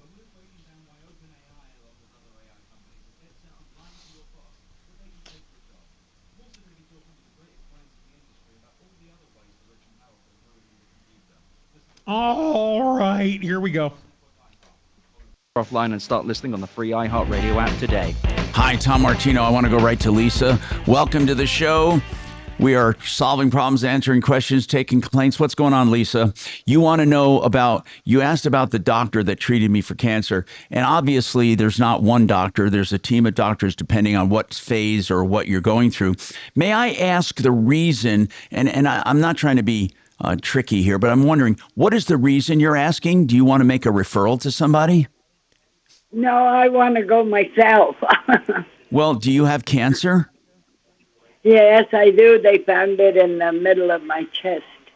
Really? What kind of cancer? I don't know. It just came out a big old black blob. I can't even remember. Think of the name of it. Okay. Lisa, so your friend that you sent me... I know the doctors will know right away. I saw my reports. there's something, because of the texts and emails I get, there's something I really want to make clear here, okay?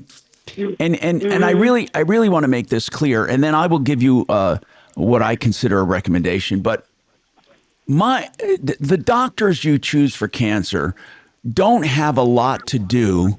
I don't know how to put this. They don't have a lot to do with necessarily the overall outcome. Those outcomes are usually determined by the type of diagnosis and the time of diagnosis. Right. Okay. So in other words, let's just say there are some surgeons that are more skilled than others, and there are some oncologists that have different manner, bedside manner or chairside manner. But the point is that cancer in and of itself has what's called protocols. And for example, an oncologist, you're really very, an oncologist, for those listening, is kind of like your primary care doctor during cancer. Okay. They take care of you going through all this. They're your central point of contact. But how shall I put this? The oncologist doesn't do anything special. They really don't. They simply explain to you what's going on with you and what your outcome should be expected and what treatments they recommend. But you're very seldom going to find way different recommendations from different oncologists. They all follow general protocols when it comes to cancer. Now, when it comes to surgery, making a recommendation for a surgeon means nothing, because surgeons have their specialties when it comes to cancer. Yes, there are some general surgeons, but in essence, for example, you have surgeons that specialize in GI cancer, okay? And that's the pancreas and the liver, gallbladder, stuff like that. Then you have surgeons that specialize in the lungs. You have surgeons that specialize in the brain. So giving you a recommendation is not going to do any good. What people need to look for are groups, medical groups that have all of these experts within them. So in other words, you go to a medical group like ABC Group, and that group has within its walls the cancer specialists that you might need to see. But for you to get a second opinion, you need to go outside of those walls. I'm going to give you a very specific example with me. I went to UC Health. UC Health is a giant organization, and they have UC Health Cancer Care. It is a well-known, well-respected cancer care clinic. Within the cancer care clinic, there are several divisions to deal with different cancers. So if I give you the name of my doctor, it would mean nothing, because you need to find, first of all, someone in the area of cancer you have. So what you want to do is go to a group like, let's say, Memorial Sloan Kettering or MD Anderson or the Mayo Clinic or UC Health or that kind of thing. And what you do is you make a general appointment with their cancer team, and then they assign you to whatever experts are best in that field.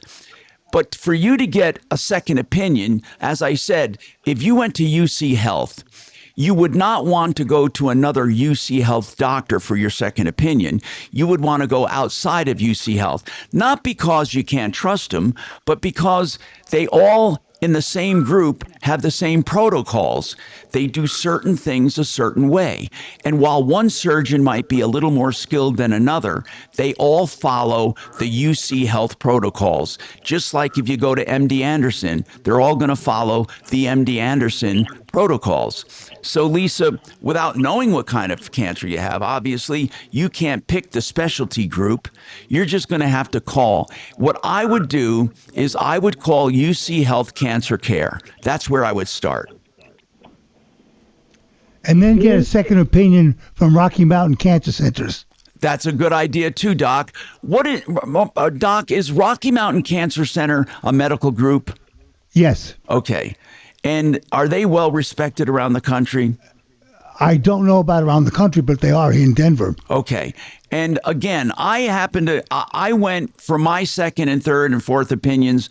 I started at Rose, and obviously it just wasn't a good fit for me. I went to UC Health, where I parked, and then I got opinions from the Mayo Clinic, MD Anderson, and Memorial Sloan Kettering. So if you have the wherewithal to do that, it's a great idea. Yeah. So try to get as many opinions as you can. I'm Tom Martino. We have more coming up on the Troubleshooter Show. We have renewhomeinnovations.com in the house, and your calls right after this. Thank you.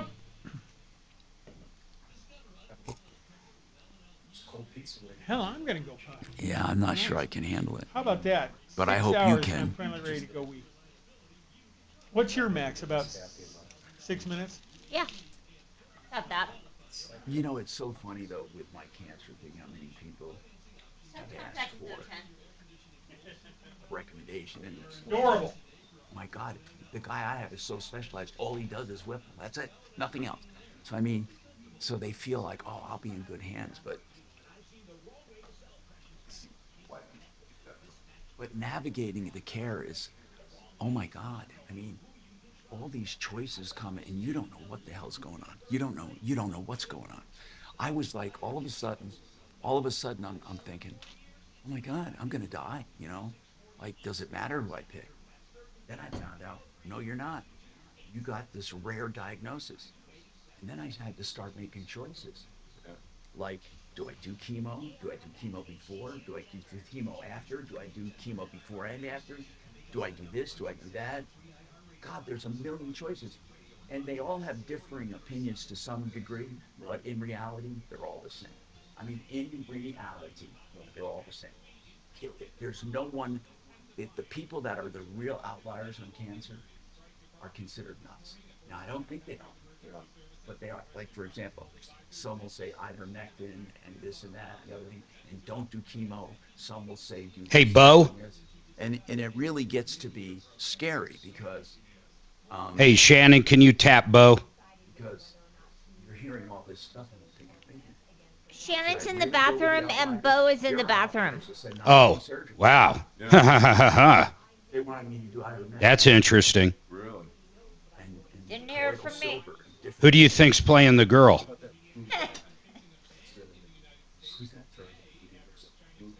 Hey, take a picture of Bo and send it to me, please, when he gets back in. Okay.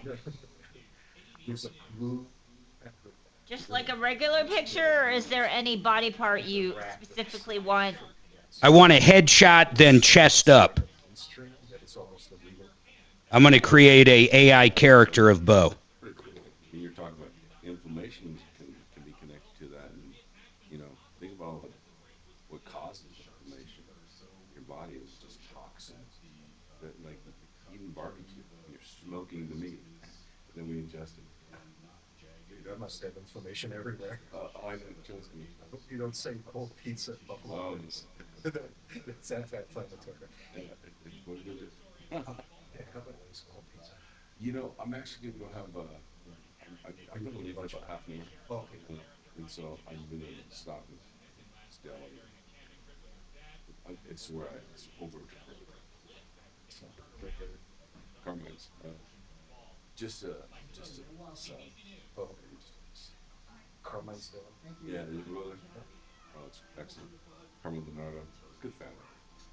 Yeah, been around for a long time. You ever go to that New York family meeting?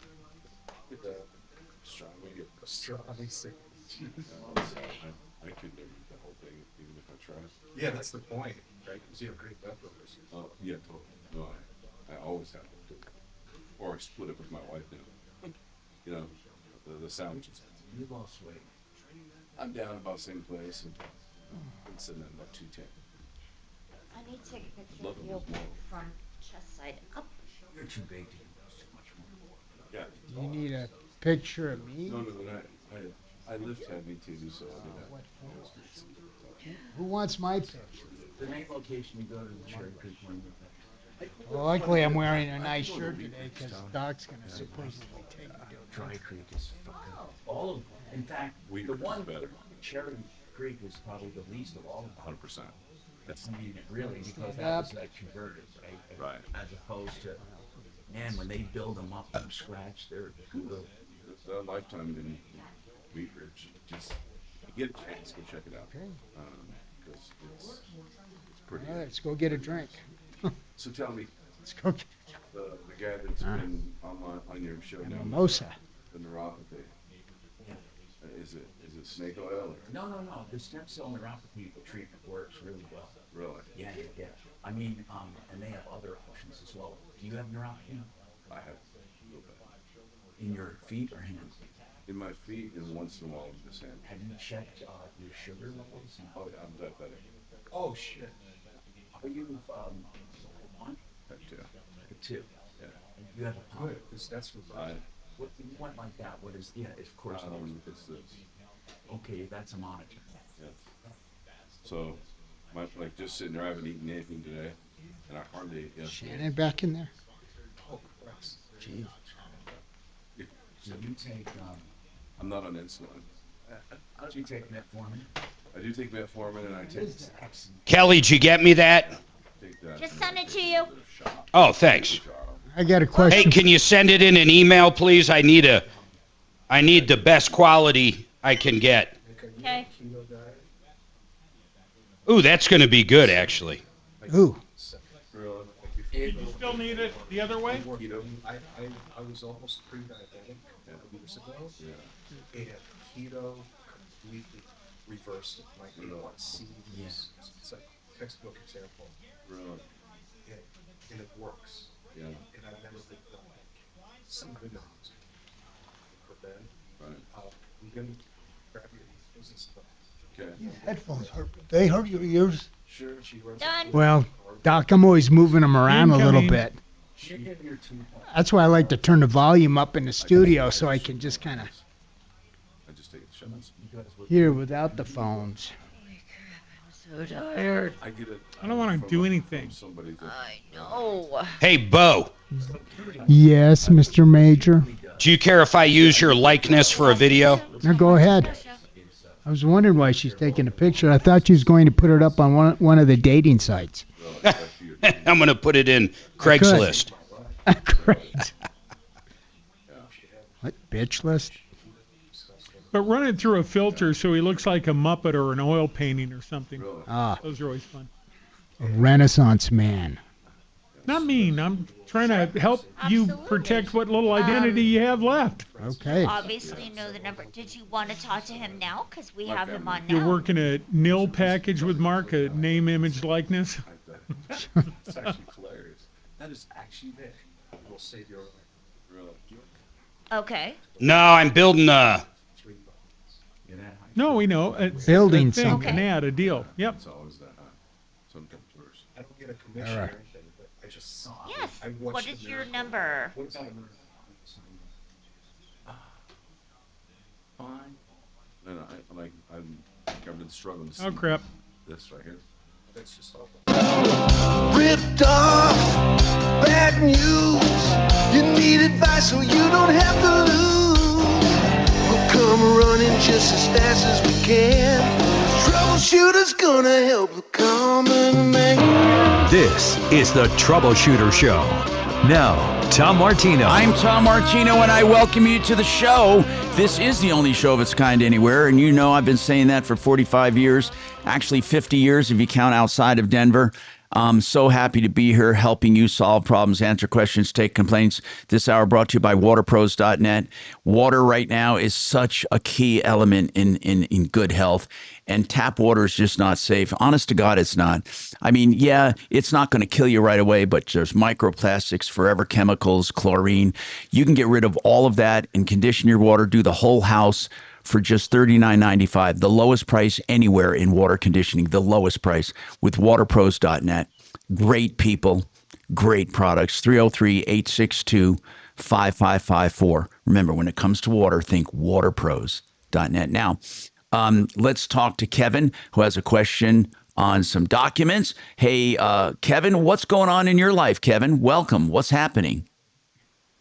Well, I got inheritance a few years ago through a will, of others' will, and now I find on unclaimed funds in Arizona that there may be money in others' name, but the lawyer who drew up the will, Joseph Guterman, is no longer in practice, but he has an address and a phone, but the phone is mailbox full. How did you find, Kevin, how did you find out there were unclaimed funds? I went to Arizona unclaimed fund site. Why did you do that? And, did your brother live there? Well, oh, you mean Arizona? Yeah. Yeah, I used to live there. So I found out about that a few years ago, so I searched several states. But the thing is, I have others' death certificate, but not others. And why? Wait a minute. This was left to you by your brother. Is that correct? No, mother. Oh, mother. I'm sorry. Mother. Why do you need your father's birth certificate then? That's... you mean death certificate. Why do you need your dad's death certificate?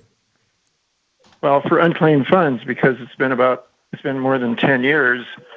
But the thing is, I need his will, if there is one, from this lawyer, because the only will I have is for the mother. And his name is in it, but she died after. I get it. And I am named in it. And but I need a death certificate for unclaimed funds in Arizona. For your father. And I need a will as proof. And so how do you find out if a lawyer is not working anymore? The documents that there is had. Each state has a depository where attorneys deposit records, and I'm not sure what it's called, but when they go out of business, they have to make a good faith effort to either forward or to pick or to find all of their clients and get them taken care of and get records back, or to transfer those records. Let me look in my records here and I'll find out where that is. But really what it is, it's a depository, much like unclaimed funds, where there are unclaimed records. And where was this attorney licensed? Arizona? Well, when he drew up, yeah. Okay. I think... Go ahead. I have an address. I have a potential address or last known address where he worked in Flagstaff, but he drew up the will when he lived in Scottsdale. How old do you think the guy is right now? Well, I don't know, but the will is from 2003, and I last talked to him about 3-4 years ago. But since then, he's stopped working, apparently. I get it. Have you ever thought about a private eye? Yeah, but that costs a lot of money. How much money is in this, in the estate left, do you think, from this unclaimed funds? They don't say. They just have a name, and there's multiple people with the same names in the U.S. So there's no way to tell without sending them the required documents. And do you know how to get a death certificate if it's been longer in Arizona? They don't give them out after a year. Wow. If you can, and they require a birth certificate for the person asking for the death certificate. Do you know of a way to get around that to get a death certificate? You know what? We can ask one of our attorneys. I would ask Dan McKenzie. So why don't you hold on and we'll ask him that question and more on this. So, Kachina, can you get Dan McKenzie on to address this and see if he can help us? He might be able to give us some general information, Kevin, to get you on the road. So, Kevin, is it possible? I'm going to ask this again. Arizona, did your mom and dad live in Arizona as well? Is that why Yes. Okay. Do you? Scottsdale. Is there any possibility that there are other states where there's unclaimed property as well, or you don't know?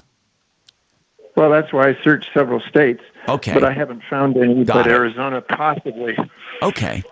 I'll tell you what, hold on, and we'll get you some legal advice. 303-713-8255. Andrew, hi. Welcome to the Tom Martino Show. What's going on, Andrew? Hey, Tom, how are you? Good, man. What's happening?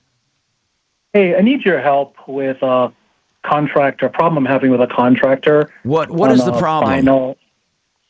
So there's a dispute about the final invoice. Okay. They're saying that there are items that are change orders or not covered on the original contract. Right. For example, there's one that's $4,200 for stone that goes around the bottom of the building. And I'm looking at the construction documents right now, which is what they bid from, and it clearly shows that there's stone on the bottom side of the building, as well as there's some support columns, and they're claiming that's a change order for $4,200. Okay. Which is on the original contract. On the original contract, do they have a line-by-line item for each thing? For example, exterior stone trim and columns. Do they have that line-by-line with a price, or is it just mentioned? It looks like it's just mentioned. Are there any line-by-line items in that contract? There are some. There's some, but it's not like a very detailed to say like, stone would be $3 a square foot or whatever, or it's not to that level of detail, just very general. Okay. In the contract itself, does it talk about how to handle change orders? It does not. And they were several change orders that I approved. This was not a change order. Okay. Because it was from the original drawing. I get you. Is there, on the change orders you approved, what does that look like? Is there an actual change order with your signature and their signature? I mean, when you say, what form do your change orders take? The ones that you're not disputing, what form are those change orders? Mostly verbal. So, for example, I added a light in the back, verbal and I added is not. A ceiling fan. Verbal doesn't count. So, the ones that you agree to, how are they noted? Why are you not disputing them? Did you make a note somewhere of all the change orders? I did. So I kept track of it, and that's why I know that those are accurate. Okay. So how many change orders did you agree? 1, 2, 3, 4, 5, 6 or 7. There are 6 or 7 you agreed to, and the ones you're disputing, how many are you disputing? So 2. One is around the stone, and then the other is not a change order, but it's they're saying that to get the electrical pedestal to the ADU was at my expense. Yet everything in their contract that was excluded is actually listed as an exclusion. For example, the septic, the garage door. But there's nothing in the contract that excludes the pedestal for the electric for the ADU. Yeah, and so that's another $3,600. But why? Tell me why that would not be your expense. I mean, logically, it's yours. Why would it not be? I assume it was theirs because it wasn't excluded in the contract. Yeah, but okay, that's a weird way of putting it. It's actually just the opposite. Is it's yours unless it's mentioned in the contract. I mean, it kind of like it sounds a little backwards. All and everything on that project is your responsibility, unless the contractor takes responsibility in writing. You're looking at it just the opposite. And you're saying because the contractor, did not assign it to me, he's automatically responsible for it. Well, it's not his house. It's not his project. It's not his power. I mean, that's just a bad way of looking at it. And I believe a court of equity would tell you you're crazy. It's your project. I mean, why would he be responsible for anything? But I want to get down to the nitty gritty. How much money are we talking about on the change orders you disagree with? I mean, $4,200. Okay. Now, I agree with you. If it's mentioned in the main contract, $4,200, then why is he charging you? I mean, not $4,200, but stone trim. Why is he charging you $4,200 for stone trim? Well, I want to know what he said, but I got to take a break. I'm Tom Martino. Hold on real quick, though. Dan McKenzie, I'm hoping you can hold, and I'll take you after the break as well. We have more coming right up. Whoa, it's you, the Capital One Bank guy. That's what they call me. Mind if I get a selfie? Yeah, sure thing. Save no fees or minimums on your Capital One checking account. Wow, that's a keeper. So, where are you heading? I'm off to spread the good news that Capital One helps people keep more money in their wallet with no overdraft fees. Oh, you're the best Capital One Bank guy. Hey, mind if I get a selfie? Sure. Say, Capital One, what's in your wallet? Terms apply. See CapitalOne.com/bank for details. Capital One NA, member FDIC. You know what I love about QC Colorado? It's the quiet, cool whole house fan. My air conditioner works less. So here's the message about QC I want to drum into your head here.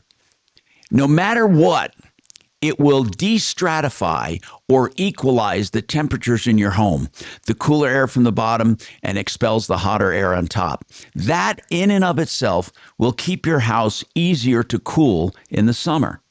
But it can also take the place of air conditioners in the evening and early morning hours, depending on how you use it. So no matter what, QCcolorado.com makes your house more comfortable and helps you save on air conditioning. I have 2 systems I've put in over the years, and I have saved a bundle of money. Plus, I love that cool, fresh air, and it keeps the indoor air quality better in your home. QCcolorado.com. Give them a call, 303-800-3419. You will notice the difference, and your air conditioner will work less. QCcolorado.com, 303-800-3419. Hey, Joe Lazzara is a defense attorney I hope you never need, but he's there for you, and I love the way he does business. Joe Lazzara, a DUI, a speeding ticket, an assault charge, maybe even an argument you had with a neighbor that escalated, whatever it is, he will talk to you free of charge. Call him. And then it's flat rate pricing if you decide to hire him. It's personalized attention from an attorney I know and trust. Lazzara, Lazzara.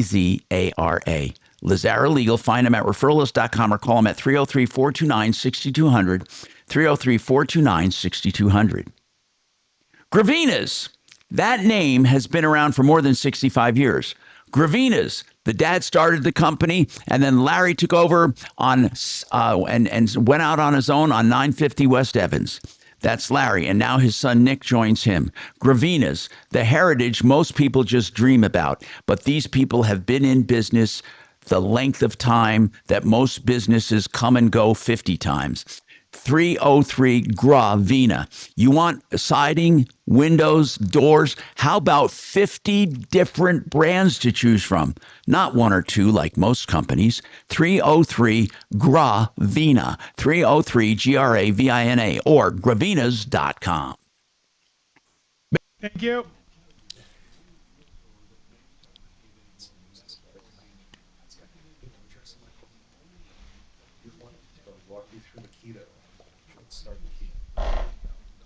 It truly will make a giant, giant difference. Hey, Bo. Yes? Yeah. You realize I'm using your likeness, right? I figured you weren't taking my picture to plaster up in your bathroom. No, definitely not. And I'm not paying you a nickel, by the way. I never get a nickel here. Good. I might get a burger out of Doc this afternoon, but that's about it. French fries included. French fries? How about a rum and Coke with a twist of Or lime? whatever you want to drink. You guys are highfalutin. It's on me. You know, Doc, I had my 2 o'clock canceled. Oh, so great. We'll see you there. I don't know. I might. Let me find out for sure. But what time are you talking? We're going to leave right after the show. Okay. I'll let you know. Okay, great. We'd love to have you. What was the 2 o'clock? A masseuse? No. Rub down? That'd be good, Doc. And we get Martino to pay.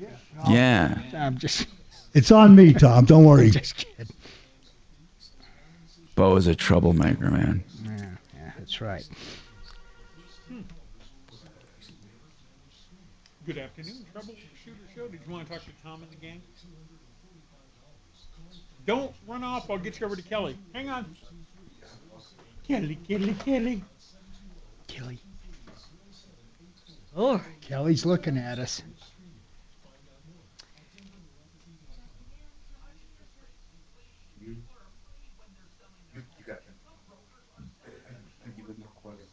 $602-252.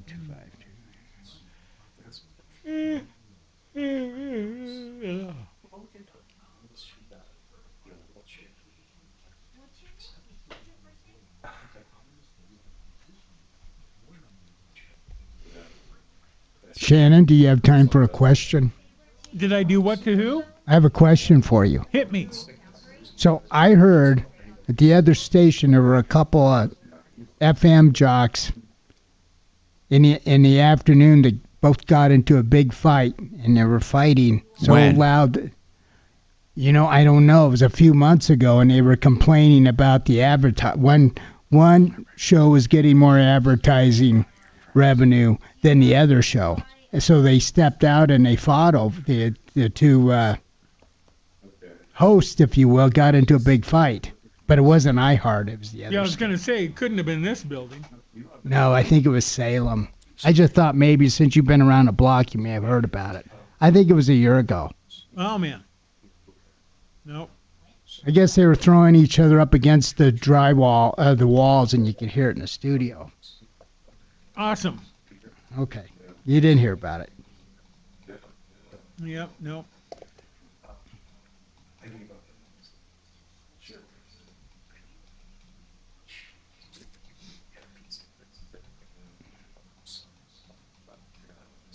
Arizona.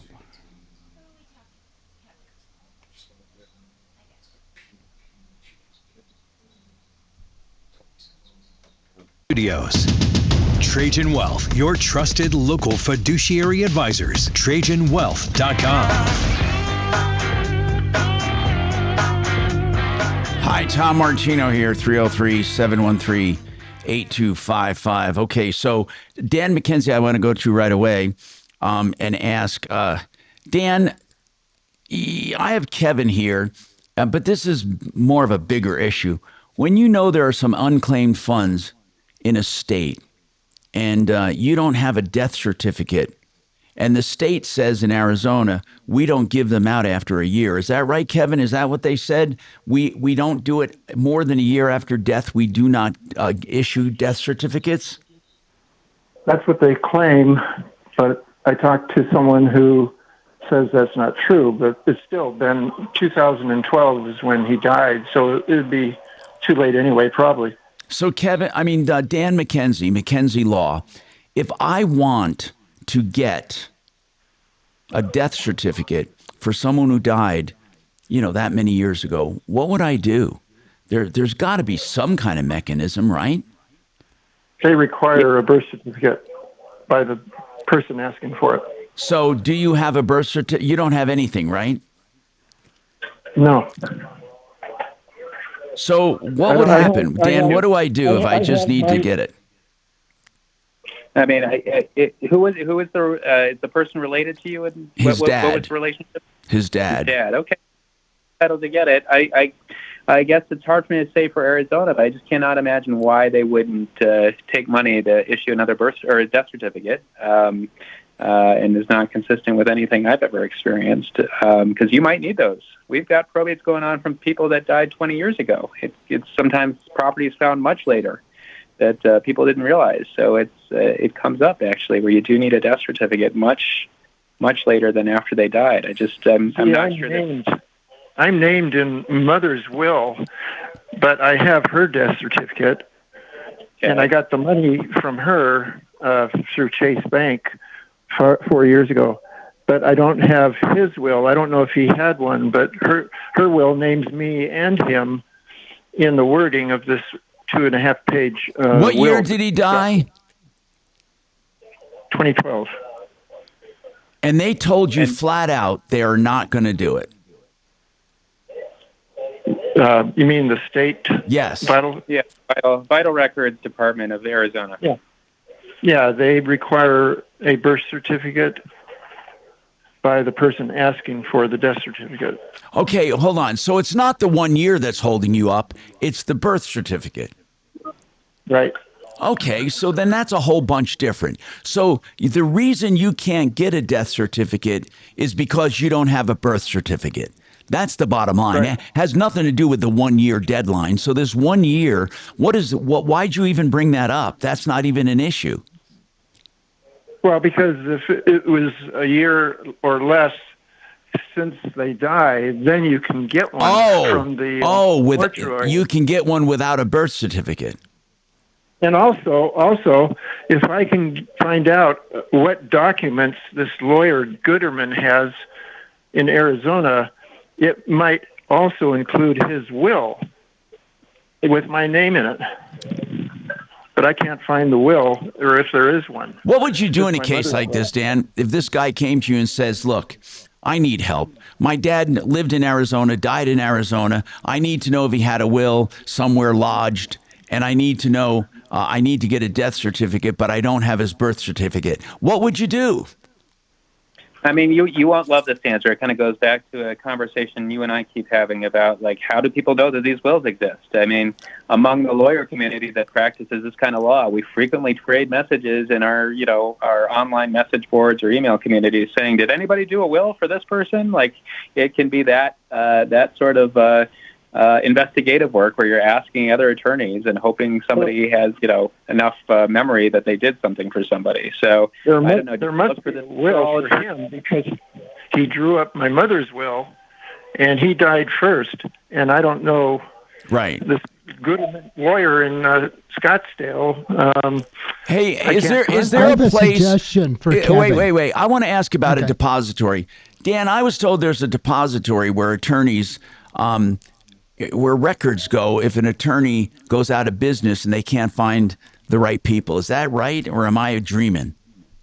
That is something like in Colorado that is still being developed, actually. But that would be a good, I mean, if you check the Secretary of State's office in Arizona and see if they have something, because, there could be some sort of record of, if he had original copies of wills in his files, like that really would be something that no one should throw out. By the way, here's the deal. I was told here from the Arizona Department of Vital Records that if you have a birth certificate and can show that you were related to the person, they will issue a death certificate. Oh, excuse me, a birth certificate for the person. And well, I don't need his.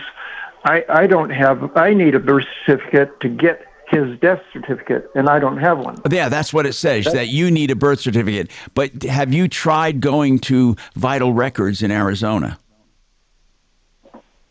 Yeah. They're the ones that told me I need my birth certificate to get his death. I agree with you. That's what the requirement is.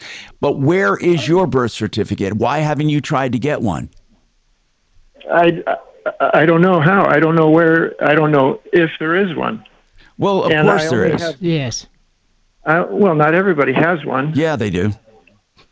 No, because many people aren't born in hospitals. And but anyway,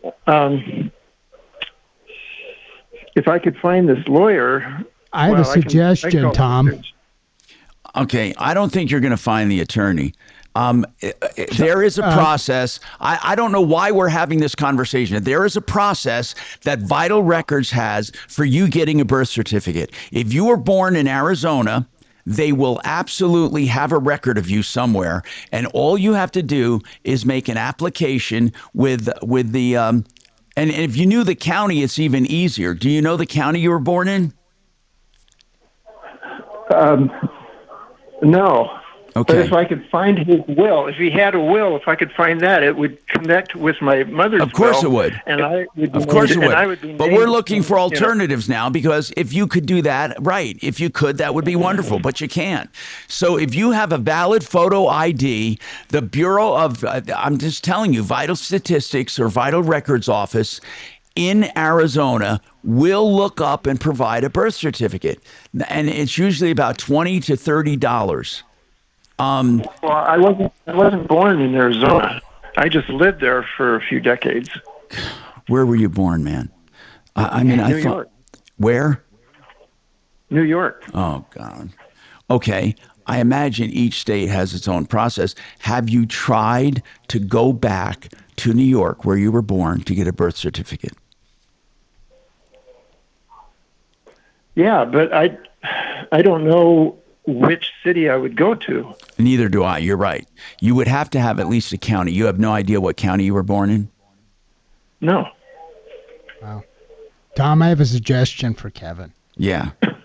All right, Kevin, what you need to do to find this Guterman is called the Arizona Bar Association, and they should have this Guterman's phone number and address. Even if he's retired, he would still be listed in the bar records. I have 2 phone numbers for him, which are no good, and I have a business address for him, which may be good, but he's not there, and I don't know if he had partners or what. You know, I mean, Kevin, by the way, I know you revel in creating these paint in the corner, impossible to get out scenarios, but we're in that corner with you, so we don't know really much more than you do, other than the normal channels. I mean, we don't have any deep, dark secret we're holding from you. And every time we bring up a scenario, you bring up an objection. So there's really, the answer to your problem might be there is no answer. That just might be you have to give up. I mean, Kevin, because like I said, there's no magic here. We have an attorney on, Dan McKenzie, who handles these issues every day. Dan McKenzie, he seems to want to be steering us to places where it's going to be impossible. I'm saying the easiest route to what he needs is to get his own birth certificate from New York. And I don't know so how do you get your birth certificate? You know, if you don't know where in New York you were born, here's what I'm told. I'm told that Albany, New York, I went to the state of vital records in New York. New York State has a state of vital records and an address in Albany, New York. For $30, they will look up every single county and come up with any similar names or dates of your birth and provide you with a copy of the birth certificate. So if you went to the Office of Vital Records Certificate, it's Vital Records Certification Unit in Albany, New York, and you apply and pay $30, this site is telling me, I even have a phone number that you can call, and they're telling me they will provide you with a birth certificate. So if you did that and they couldn't provide you with a birth certificate, then you weren't born there. Well, can you ask Mr. McKenzie if I could find a will that the connection would be good enough? You see, here you go again. Here you go again, Kevin. If you could find a will. But you can't find a will. Why do you keep saying that? Of course, if you had a will, it would be wonderful. It would be wonderful. We agree with you, Kevin. So there's your answer. Yes, it would be easier. It would be a slam dunk if you had a will. Now that you have that answer, how does that change anything? We agree with you that having a will is best. So now what? You got your answer. Okay, Can so you give me the number? Can you give me the phone number for that place? Yes, here's Vital Records. Hold on. It's 877-854-4481. And they say you can do everything online, but you can get your questions answered at that phone number, 877-854-4481. He's on hold. Thank you very much. Now, here's the deal. I recognize his voice from before, and he loves presenting scenarios. It happens with every call I've ever taken from him. He presents a scenario that has a seemingly impossible answer. When we attempt to answer it, he likes shooting down our answers. So it's not up to me to create magic for Kevin. All I do is give answers. And he said, well, I can't do this. I can't do that. I'd rather have a copy of the will. I'd rather have world peace. That's what I'd rather have, but it's not going to happen. Troy, on medical documents, what is your quick question here? I might have to answer it after the break. What is your question, Troy?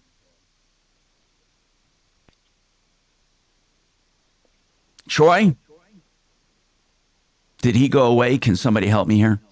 Troy, are you there? Oh, I got the wrong one. Hang on. Okay, hang on. He's coming up. Troy, welcome. Hi, Troy. What is your question? Hey, Tom.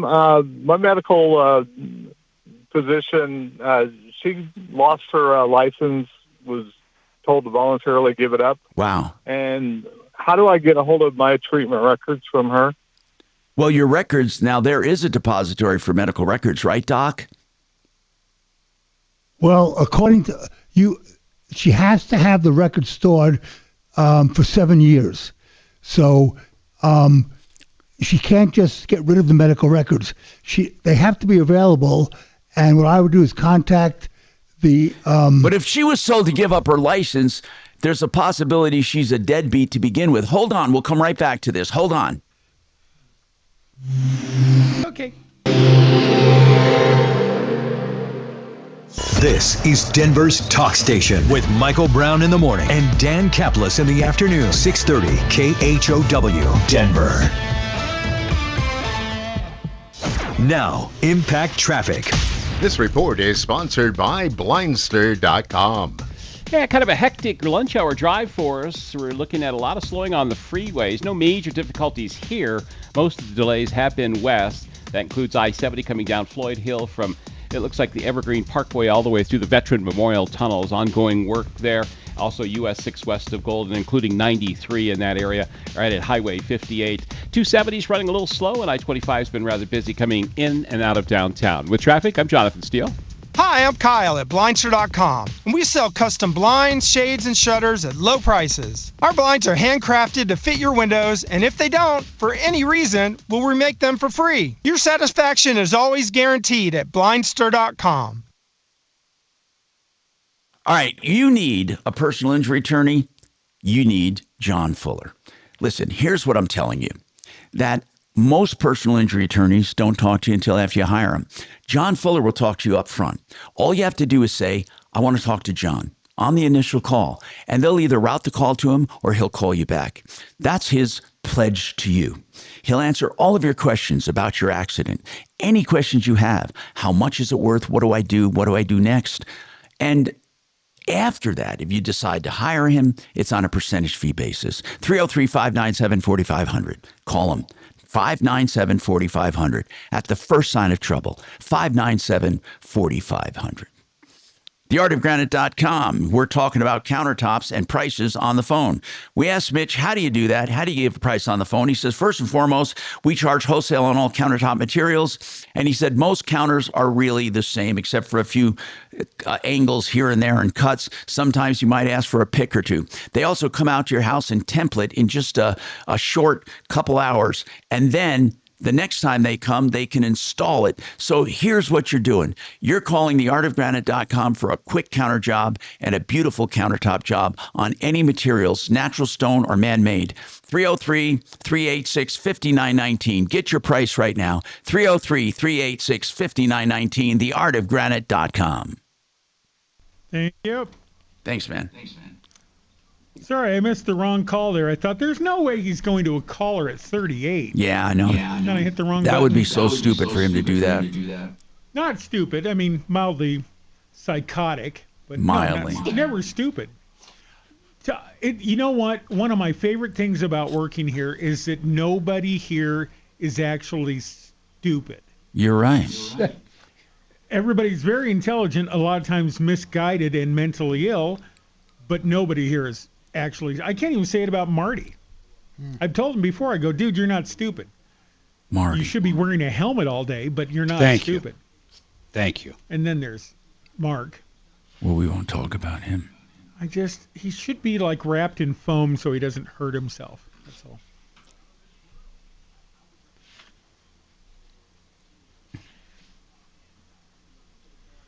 Shannon J. Marvin wasn't stupid, but wasn't he a little crazy? Who? J. Marvin. He was not. He was very smart. I very didn't. smart, but manic depressive bipolar who took a shopping bag full of pills every day. I used to carry the bag, and I used to dive into the pills. Oh, I know he was highly intelligent. Just I thought he was very off. One of the smartest Give it a people I've name. ever worked with. You know who is another genius? Me. Scott Hastings. Scott Hastings. Scott Hastings. Oh yeah, he's a smart dude for absolutely sure. For an athlete, especially, but I mean, even above that, I was shocked because he'd play this, Arkansas goofball on the air, and then off the air, he was so well read and really understood stuff, and he was into a lot of the technical stuff around here when we first moved in the building. He was reading the instruction manuals with me. I was like, holy crap, dude. Wow. What happened to him, Shannon? He got sick of his coworkers and he went to another station. Oh, he did. Yeah. A fan, right? Yep. Sick of Did anybody hear? Did he beat up a coworker? No, he didn't get around to that. Oh. But man, when the Nuggets won the championship, was that now 2 years ago? Yeah, I think so. I was listening 2 to or the 3. radio coverage, and Scott was so sweet. That was such What's a Scott great doing moment now? for him. Avalanche. the fan, right? Yeah. What is that called? Altitude. 104.3. Altitude. Whatever Yeah. Cronky is.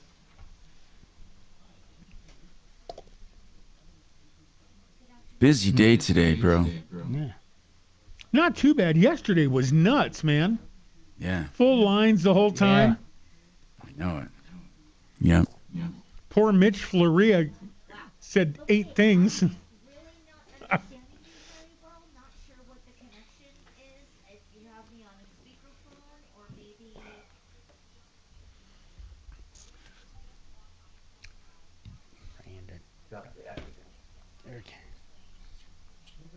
Not the echo, the delay. I did some. Here's what's weird. What is going I did on it through here? mic processing.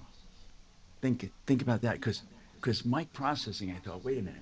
Sometimes, like when you do a DS or you do something, it has to take the sound, sample it, and then resend it. I mean, in other words, it does it in microseconds, but it all mic processing. Nothing ever goes like that with mic processing. It does this. Right? So I went to the longest microsecond delays in mic processing and did away with those. And so like a de-esser, for example, has to sample the word and then Okay, coming back. then takes out that part of the signal, and all that happens in microseconds. Hi, Tom Martino here, 303-713-8255. All right, so Troy had a question on medical records. His doctor's out of business, lost her license. Let me ask you something, Troy. Was she do you know why she lost her license and what's going on with that? Yeah, what I read in the disciplinary record was she didn't follow the directions that were given to her by the medical board to, I guess she was going through some sort of treatment. They don't get into detail what the treatment was. It sounds like drug abuse. I mean, that's what it sounds like. Many times. Yeah, and I just looked. Yeah, I just looked up her on a people search, and it looks like she's still in Colorado, but out in a single wide close to Simla. Okay, way out so on the Eastern Plains. Doc, let's just say a doctor went through disciplinary action, gave up her license. How do you find what would be the first place? Where would be the first place you would go for records? I would send a certified letter to her practice address because there should be somebody that knows where those medical records are. She has to keep them for 7 years from the date. Yeah, she owned the practice. Yeah, so send a letter to the practice, and the practice. Send a letter to the practice. But they might forward it to somewhere, and then if I mean there's nothing there. It was her practice. She ran the business. I understand that, but then maybe it may be forwarded to where she's keeping the records. So I would send a certified letter to the address, and then if it gets returned, call up the Colorado Medical Board and find out how to get in touch with her, because she's legally obligated to keep those records. She can't just destroy them because she lost her license. Yeah, she had everything online, so she used an online system. A lot of people do. I don't. Well, here's what we're saying to you. Here's what we're saying to you. You're probably right. She probably didn't do things properly. What Doc is saying is this: if you write a letter, because that's what they're going to ask you to do. So don't even call the medical board yet. Write a letter and officially ask for your records. Number 2, when she doesn't answer you, you go to the medical board. They will pressure her, whether she has a license or not, to get back to you, or she could face criminal negligence. I mean, this could be serious. So right. She can't just disregard the medical records. She has to keep them. So then the worst case scenario is she destroyed them or misplaced them, and she goes down for criminal negligence. The best case scenario, she finds them and makes copies for you. But I have a very interesting question right now. Why do you need your records? Usually medical records can be duplicated and are not that essential. Why are yours so unique that you need them? What in those records do you need? Yeah, I'm appealing a VA denial. Okay, gotcha. Enough said. I gotcha. Okay. And so if she didn't pay the subscription to the company that online portal means nothing, Troy. You keep bypassing what we're telling you. The online portal is simply an interface, okay? And even that online portal would not destroy medical records, whether she paid her bill or not, whether she was a total drug addict or not. Those records exist somewhere unless she burned them. So you start with a letter to the practice, then you go to the medical board, and then you come back to us if you get no reaction. I think that is going to be the way to do it. Now, I want to remind Andrew, I'm coming back to him. I did not forget him. He's coming up right after this. All right. Thank you. Now, Impact Traffic. This report is sponsored by... Do I have everything up there? I'm away from the sheet. No, you have nothing up there. Nothing's up. Just tell me, though. Well, just like my life, I have nothing. Just tell me. Fix it. Shush. Okay. I'm looking at it. Fix it. An O'Brien and an Amfin. Fix it, O'Brien, Amfin. Got it. Okay. Got it. Thank you. Bromley Lane. Roadwork in the right lane has some pretty significant stop-and-go traffic back from 144th Avenue, looking about 10 minutes of delays. With traffic, I'm Mark Swan. Hi, I'm Kyle, founder of Blindster.com. I started Blindster in 2010 to make quality, custom-made blinds affordable to everyone. Traditional window covering retailers are expensive. Our prices are low, and our blinds are guaranteed to fit. Blindster.com. All right. FixMyHome.com is the website.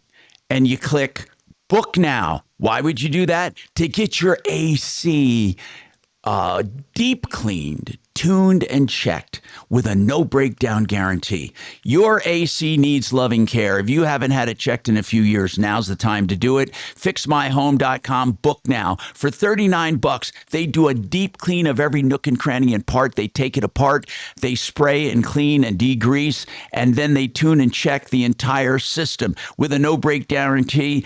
Listen, no breakdown guarantee. Listen to this. $39? Are you kidding? You sometimes pay that for lunch. FixMyHome.com, book now.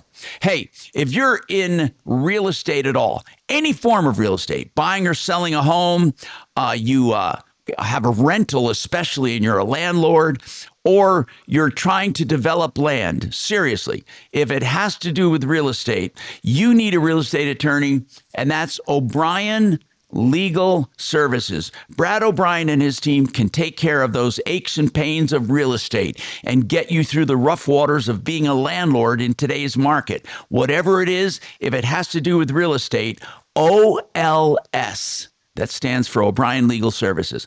OLSlaw.com. 720-730-7388.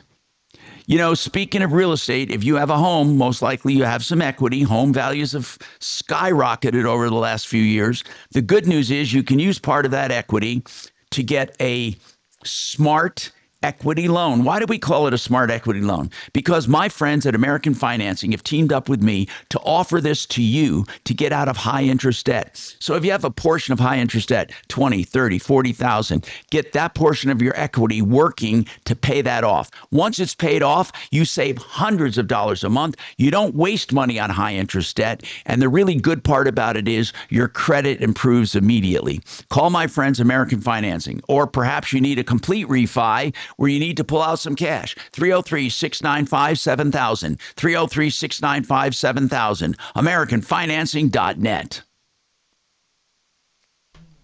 Thank you. You're welcome. Hey, watch what you're saying. The boss is here. Okay. Hi, boss. Dragon got back? No, you dick. No, Dave was in here. Dave ought to say something like, Tom, come and see me after the show. Yeah. Tom got to meet my my dogs not long ago. Oh, is that right? Yeah. Yeah, well, and I should say, and his wife, and he got to meet my wife, but I lead with the dogs. Oh, funny. Yeah. Yeah. All right. Anything else? Not that I'm aware of. Okay. Like I say, the computer is very important if he has a guest. And break, Acer's down -4, use computers. Oh, and then insert, pause. Lives.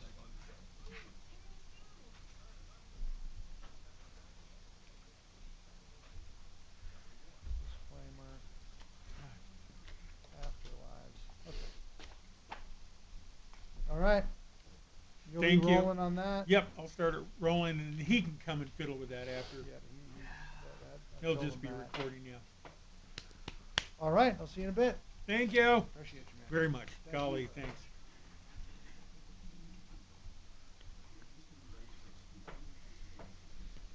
I like that guy. Don't let him know.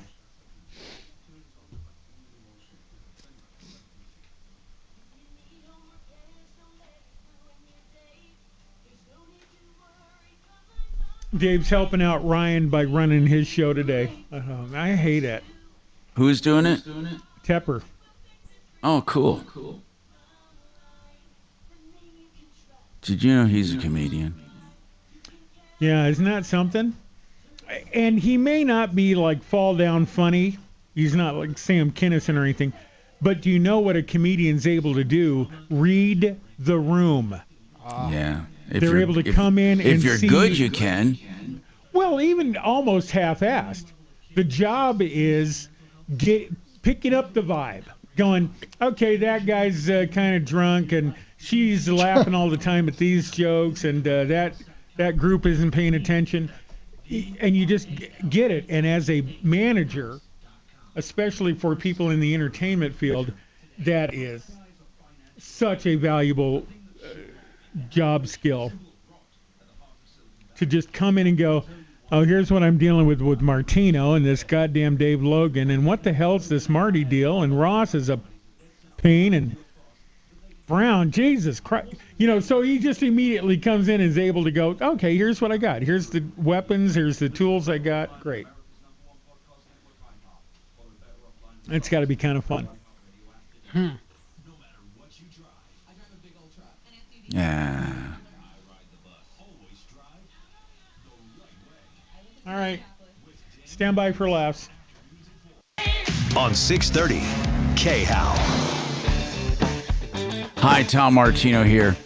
So, Andrew, I looked into this, into some past that we've had issues like this. And here's what I need to ask you. This is really important.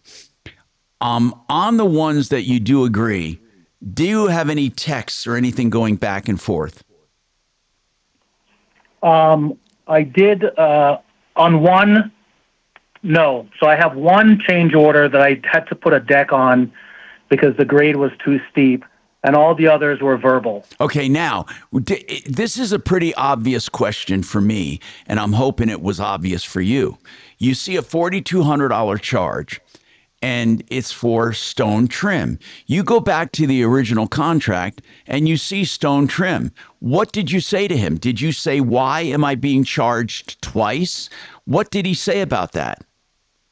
So I asked the owner, Sarah, 3 times, and she just keeps coming back and saying, be assured our invoicing is correct, which historically it has not been. So 5 weeks ago, she sent me a final invoice for $29,000. I said I would like an itemized list of the original bid, change orders, and then I provided some items that I should get credit for. Took her 3 weeks. Then she comes back and says I now owe $13,000. So it went from $29,000 now to $13,000.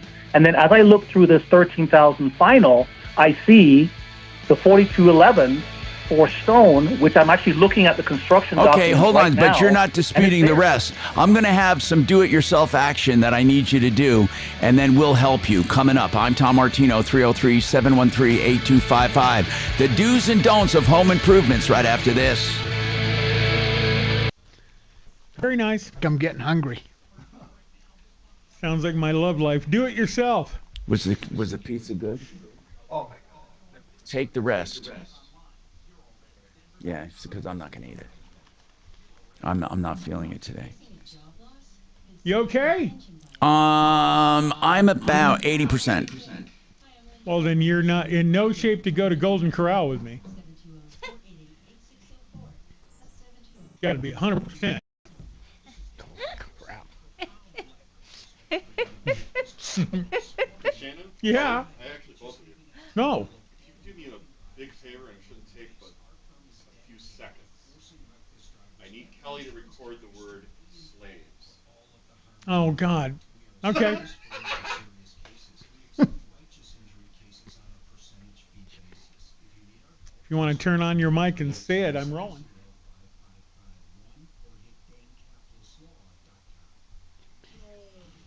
No. Mm-hmm.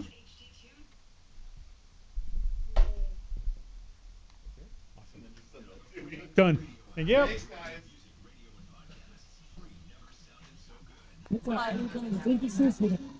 What the hell was that? I like funny. Big fan of funny.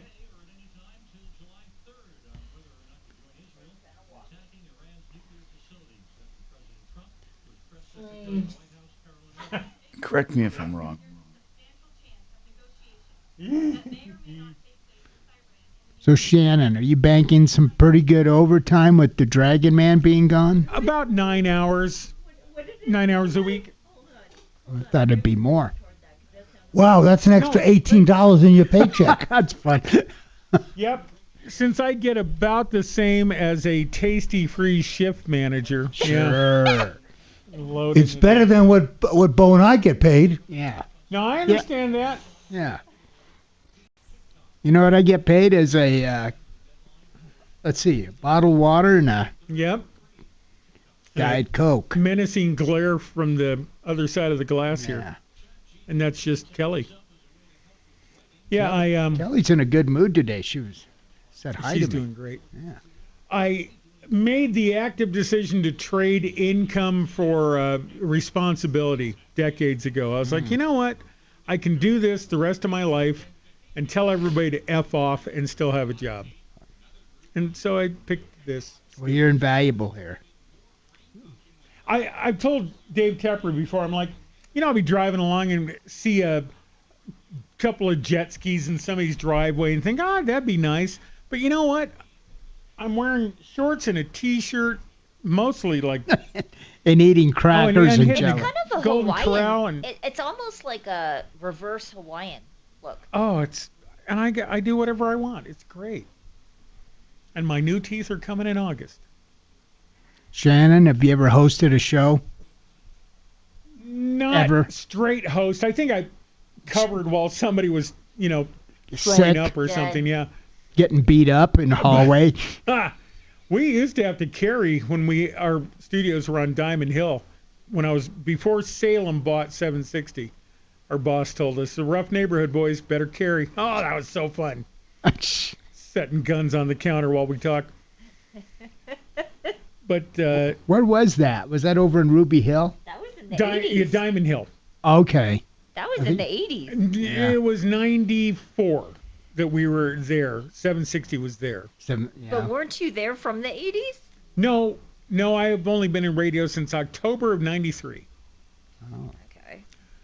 But, so I was a news director at KNUS for about a year. You were? And I was on the air 8 hours a day, mostly with Gil Whiteley. Does anybody remember him? Gil Whiteley?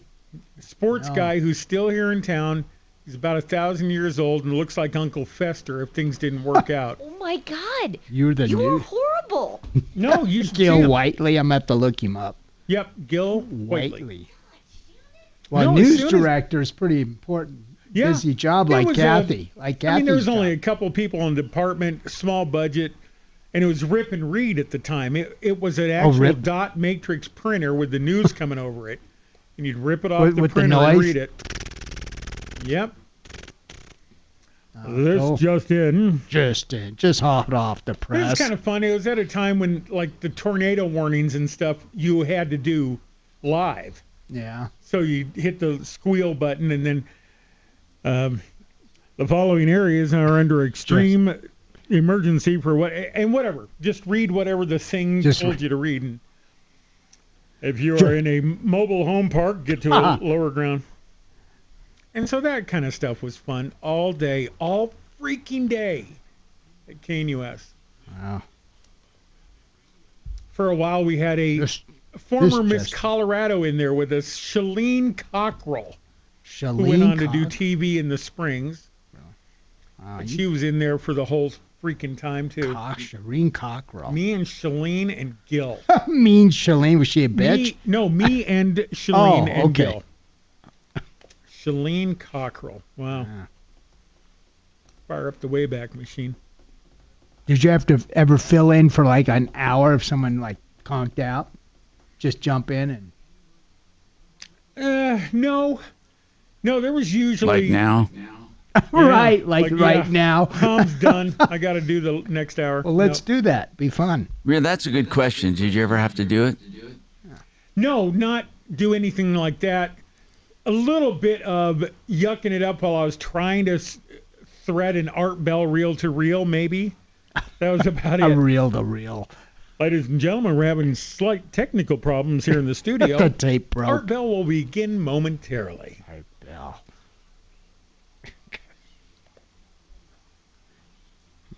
You know, they have some of the most outrageous people on that, what's his name, George Norrie at night? Oh, yeah. I love George Norrie. These people are so out. I mean, they all need large doses of medication. Well, I use him to get me to sleep. That's how I go to sleep at night. Starlink? After when I go to England, I'm going to have to record, see if I can podcast him.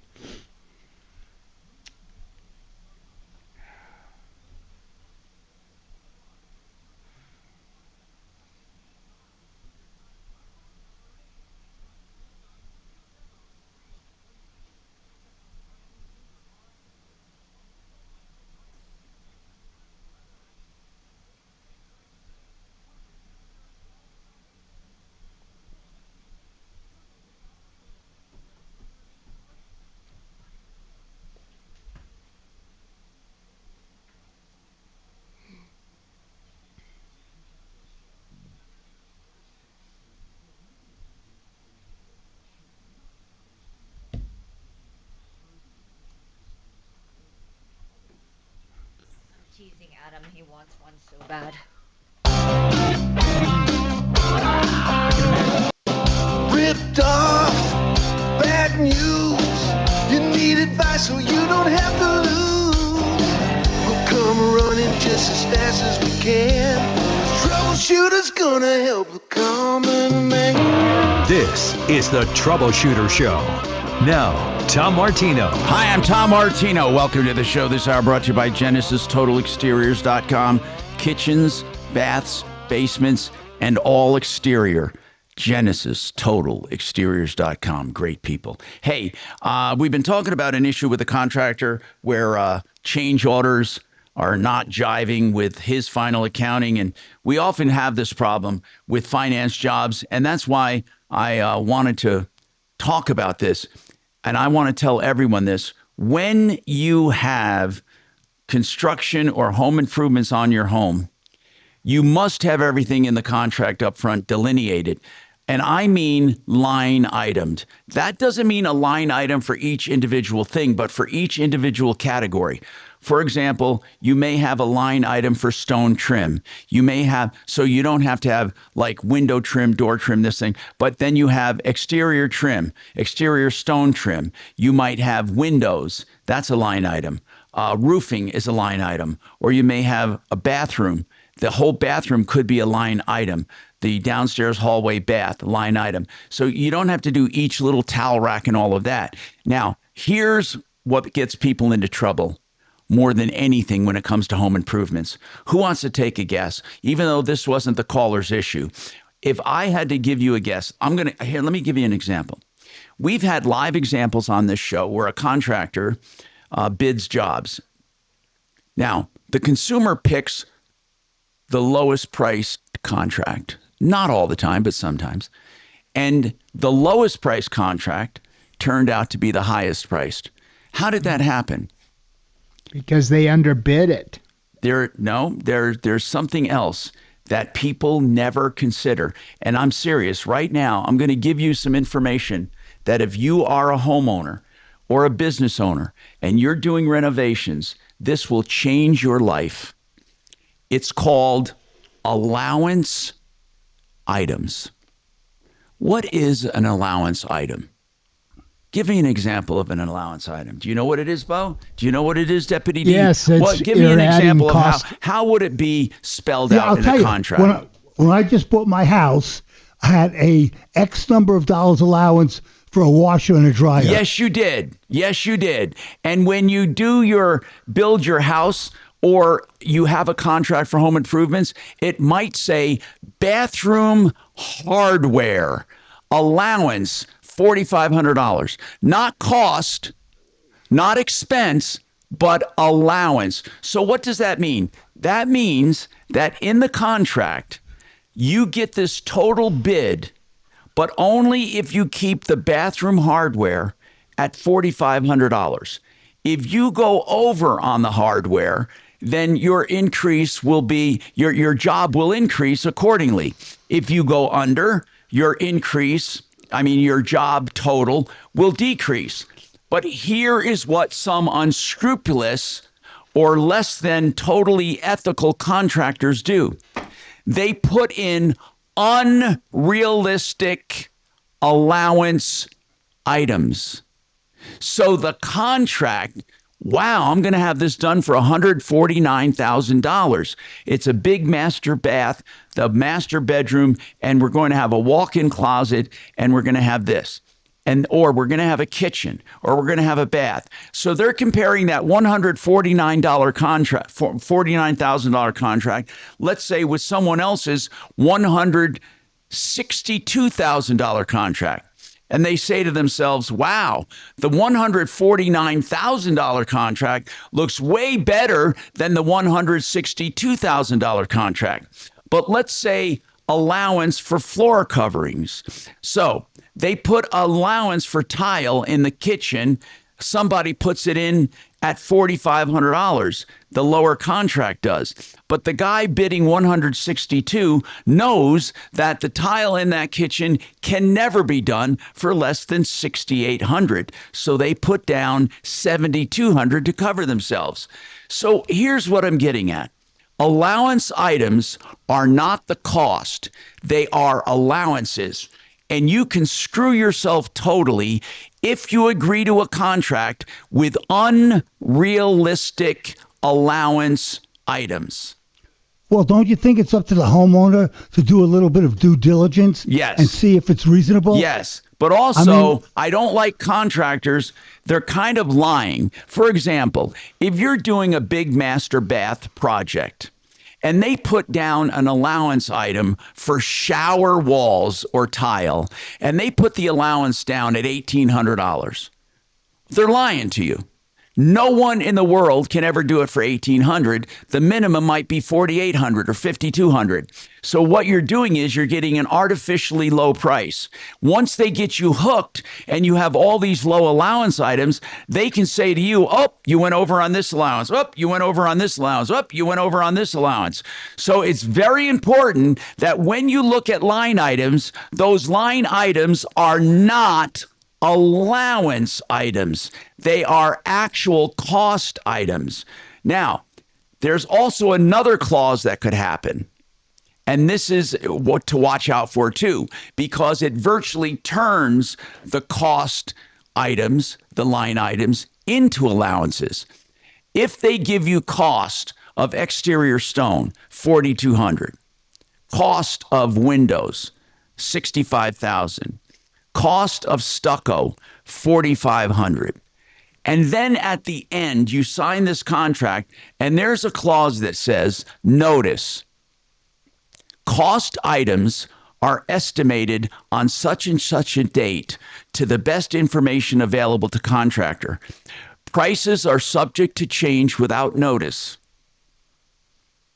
You've just turned the entire contract into allowance items. It could turn out that $149,000 contract turns out to be $192,000. There are so many problems that can happen if you don't know how to make a contract. Contracts should always be done on costs not to exceed. Period. If a contractor can't give you a cost not to exceed on each line, don't use them. Go ahead. Don't you think you also need to specify what it is that you're getting? So you can't just say exterior stone.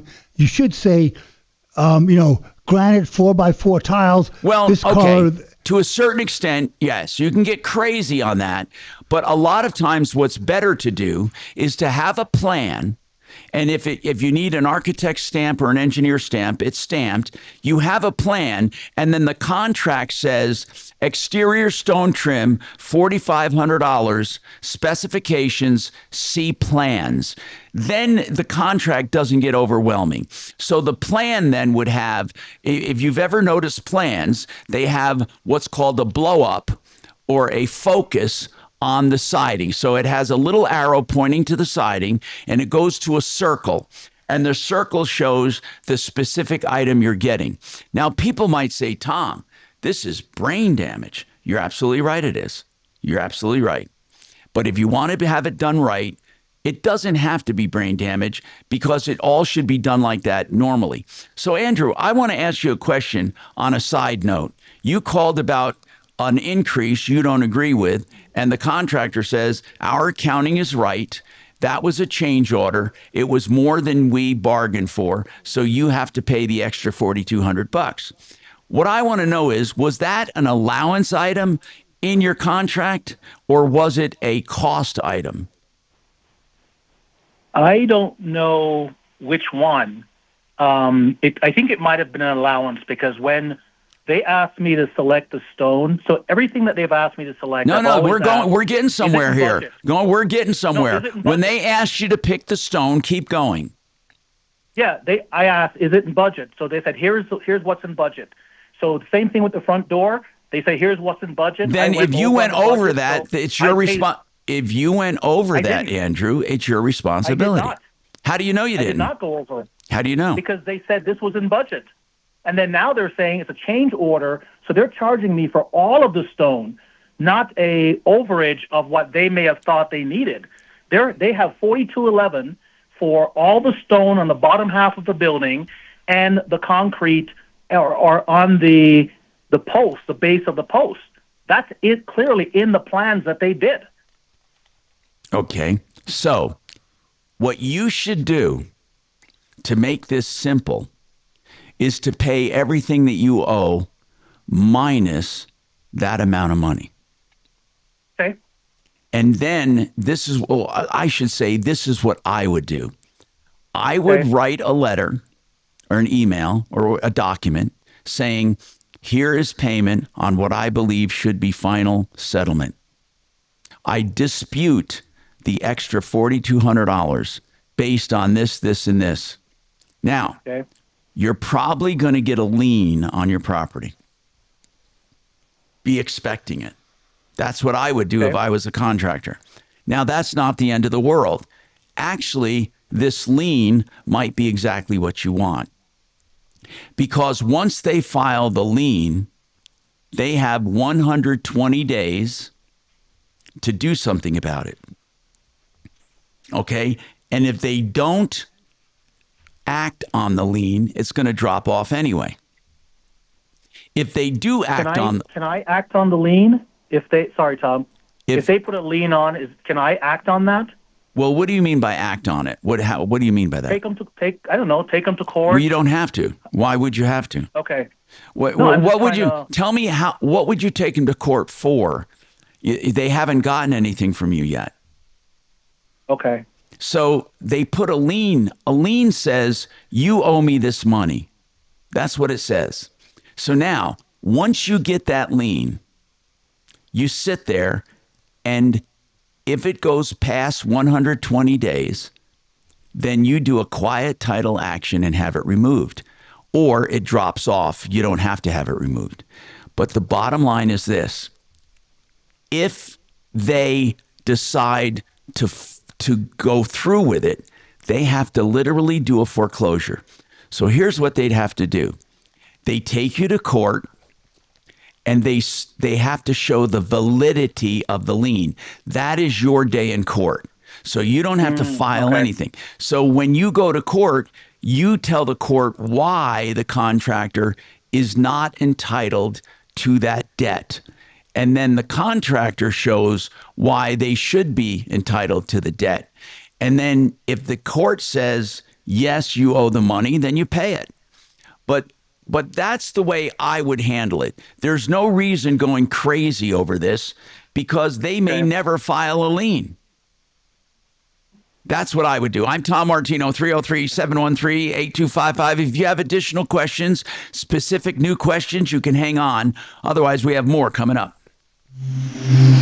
Yep. Whoa, it's you, the Capital One Bank guy. That's what they call me. Mind if I get a selfie? Yeah, sure thing. Save no fees or minimums on your Capital One checking account. Wow, that's a keeper. So, where are you heading? I'm off to spread the good news that Capital One helps people keep more money in their wallet with no overdraft fees. Oh, you're the best Capital One Bank guy. Hey, mind if I get a selfie? Sure. Say, Capital One, what's in your wallet? Terms apply. See CapitalOne.com/bank for details. Capital One N.A. member FDIC. All right. I love the Art of Granite because they give prices on the phone. It's that simple. Natural stone or man-made materials, if you want a countertop, they'll give you a price on the phone. It's that easy. And they have great deals. You'll prove it to yourself when you call. Tear Out and Haul Away is always free. And that shouldn't be taken for granted. They also have the free bathroom granite when you do the kitchen. And free sinks. 303-386-5919. Get your price today. They go to your house once to template. Next time they come, they tear out and put in the new one in one day. 303-386-5919. Hey, Fix It 24/7 wants to fix things, not replace them. But if you are told you need a replacement of something expensive, then they'll do a free second opinion on that water heater, that AC, that furnace blower, that furnace, whatever it is. They'll give you a free second opinion. Now, here's the other thing. They're doing the extreme clean check and tune right now for just $39 for anyone who's never had it done. Just $39. They take it apart to the extent they can and refurbish your AC system. FixMyHome.com, book now. FixMyHome.com, book now. QCColorado.com will save you money. How? by letting your air conditioner work less. First of all, what QC does is evens out the temperatures in your home by taking the cooler air from below and expelling the hottest air above. It really does make your home more comfortable in and of itself, so your air conditioner works less. In addition to that, you can use it in place of an air conditioner on many afternoons and mornings. Find out more, qccolorado.com. They will save you money, and you will love the coolness. That's qccolorado.com. 303-800-3419. 303-800-3419. Thank you.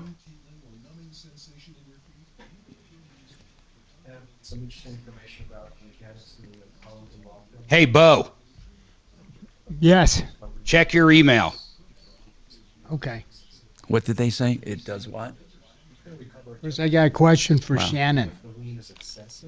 Who's that? Shannon? Mhm. Which I think a lot of them are. And this is how it develops. Yeah. That guy, he helped us.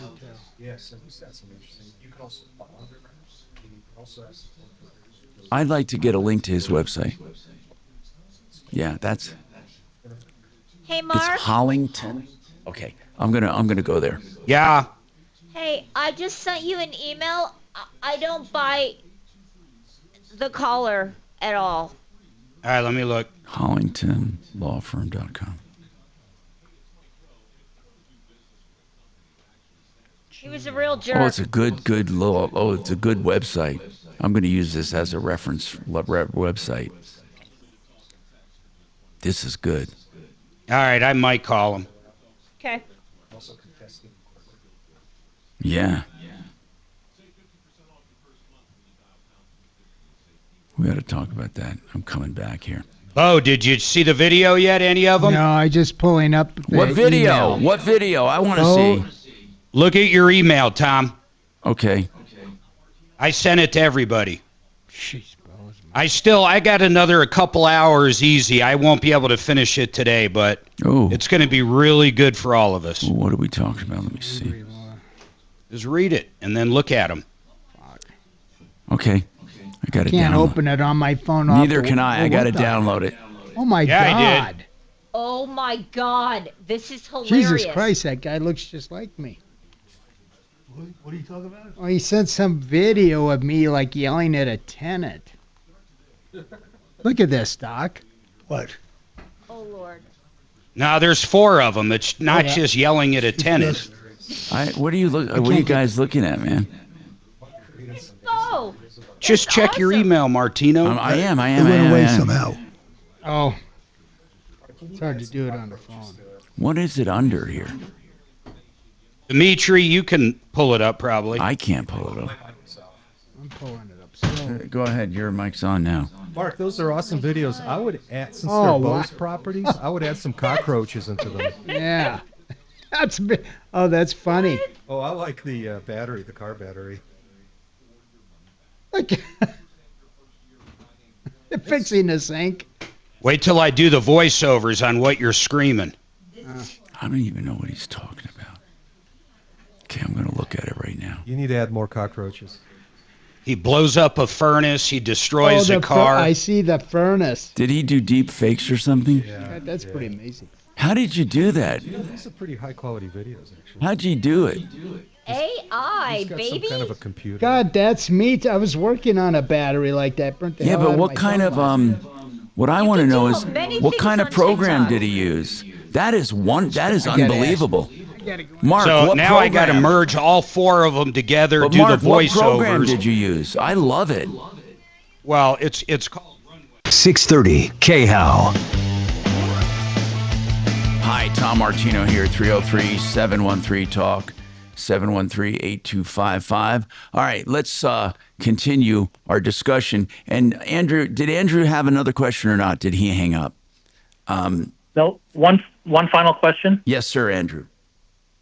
Yeah, so there's some issues with the build. I have, like, for example, concrete that's sloping into the garage, and they're saying that those are warranty items, and until the final payment is made, they're not going to address those quote warranty items. Also, some issues with and they're not and they're not items. going to, and you're not going to get them to because you have this dispute.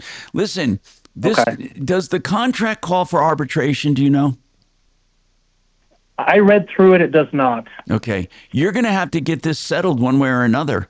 And then once you make your final payment, then they'll do the warranty issues. But here's the deal, bro. You know, I don't know what your record keeping is like, and they may be able to see or show that they spent more money on your project and that it was an overage. You're saying it wasn't an overage. The problem you're going to have on whether or not it was an overage, the problem you will have is showing that because there were no line item pricing. And they can simply say, well, yes, we said exterior stone, but he went over on the allowance. And then they're going to take out some document and show where they allotted for a certain amount that came to a total and you went over it. Just be prepared. Mark, how many times did we think a homeowner had a slam dunk case against a builder and the builders take him to the cleaners? Well, the worst one was the lady that lost her house with the roofer, and that was the worst roofing job I've ever seen. There was literally parts of the roof where there was no not only underlayment, but no wood. I mean, like literally no wood. Just shingles. They totally just outmaneuvered her legally. They just ruined her life. And she was in the right. That construction company was the worst construction company I've ever run into. And they were out and out just... They were just terrible. They were terrible. And they knew they didn't have a case, but they didn't need a case. They did not need a case because she sued them and had no idea what she was doing. Zero idea. She didn't know how to introduce evidence. She didn't know how to use evidence. She didn't know how to make an argument. She literally went to court representing herself. Remember that? Oh, yeah. And she lost. That's when I got accused of practicing law without a license. Yeah. What Mark was doing is standing there, and we said, Mark, you ought to witness this and report back to us. And that's what he was doing. He was sitting there with her, and then he was calling the show, reporting the lawsuit on how terrible it was. That judge, when he found out that during the lunch break, I was out there live on the radio talking about it, OMG. Yeah, but you had every right. You had every right to do it. Yeah, what did the judge say? What was the basis for the judge said, you know, and we said to the judge, what are we doing wrong? Yeah. We're not doing anything wrong. What did the judge say? Well, we wrote a response. The judge said something crazy. We wrote a response and it never went anywhere. No, it didn't go anywhere, but it was a nightmare. But the bottom line is, if you don't know what you're doing, I'll tell you where she messed up. She had some of the best witnesses around, but she had no idea how to enter and what to do to actually use someone as an expert witness. You can't just call them that day. You've got to qualify them. And you have to let them know you have witnesses. She did everything wrong. So now, we were talking about liens. You know, it's not all risk-free on the business side either. A business has to be pretty judicious and caring when they do a lien, meaning they can't just arbitrarily put a lien on a house or they can get in trouble. So they have to pretty much know that they're owed this extra money. Otherwise, there are consequences. Deputy D looked up some of the consequences of the lien laws. So let's talk about those consequences, D. Well, Tom, my favorite one, and by the way, my source is Hollington Law Firm, which is owned by Neil Hollington down there in Parker. He's good guy. Good guy. And this is all he does. And he does construction defect. His website is hollingtonlawfirm.com. Go ahead. And he offers free initial consultations, by the way. I was very good. But anyway, one of the things he mentions on his website is that if the contractor files an excessive lien to gain leverage over the consumer, they're actually could be held responsible for the consumer's attorney's fees and costs. So there are terrible consequences to some of these contractors that I know who have filed excessive liens or, you know, extraordinarily expensive liens just to scare the homeowner. So what happens when you go to court with those liens? Well, the excessive ones or the regular ones? The excessive, the ones you believe are excessive. You have to show they're excessive. Yeah, you have to prove that they're excessive, and then you may be able to get your attorney fees. And he even cites the actual Colorado statute that provides for your own attorney fees. What do you think would be considered excessive, though? Like if you just disagree with the amount, or what? Like in this case, the guy says there's $4,200 for stone. And what if $4,200? What if there was a stone cost that he already paid, and then they upped it $4,200? Would that be excessive? No, I don't think excessive refers to overpricing. Okay. For example, if Andrew's conflict with a contractor is over $4,200, and they admit in writing to him that it's over $4,200, but they file a $20,000. Okay. Scare the guy. All right. Okay. So if they believe they're owed $4,200 and they put a lien on for $4,200, that's different.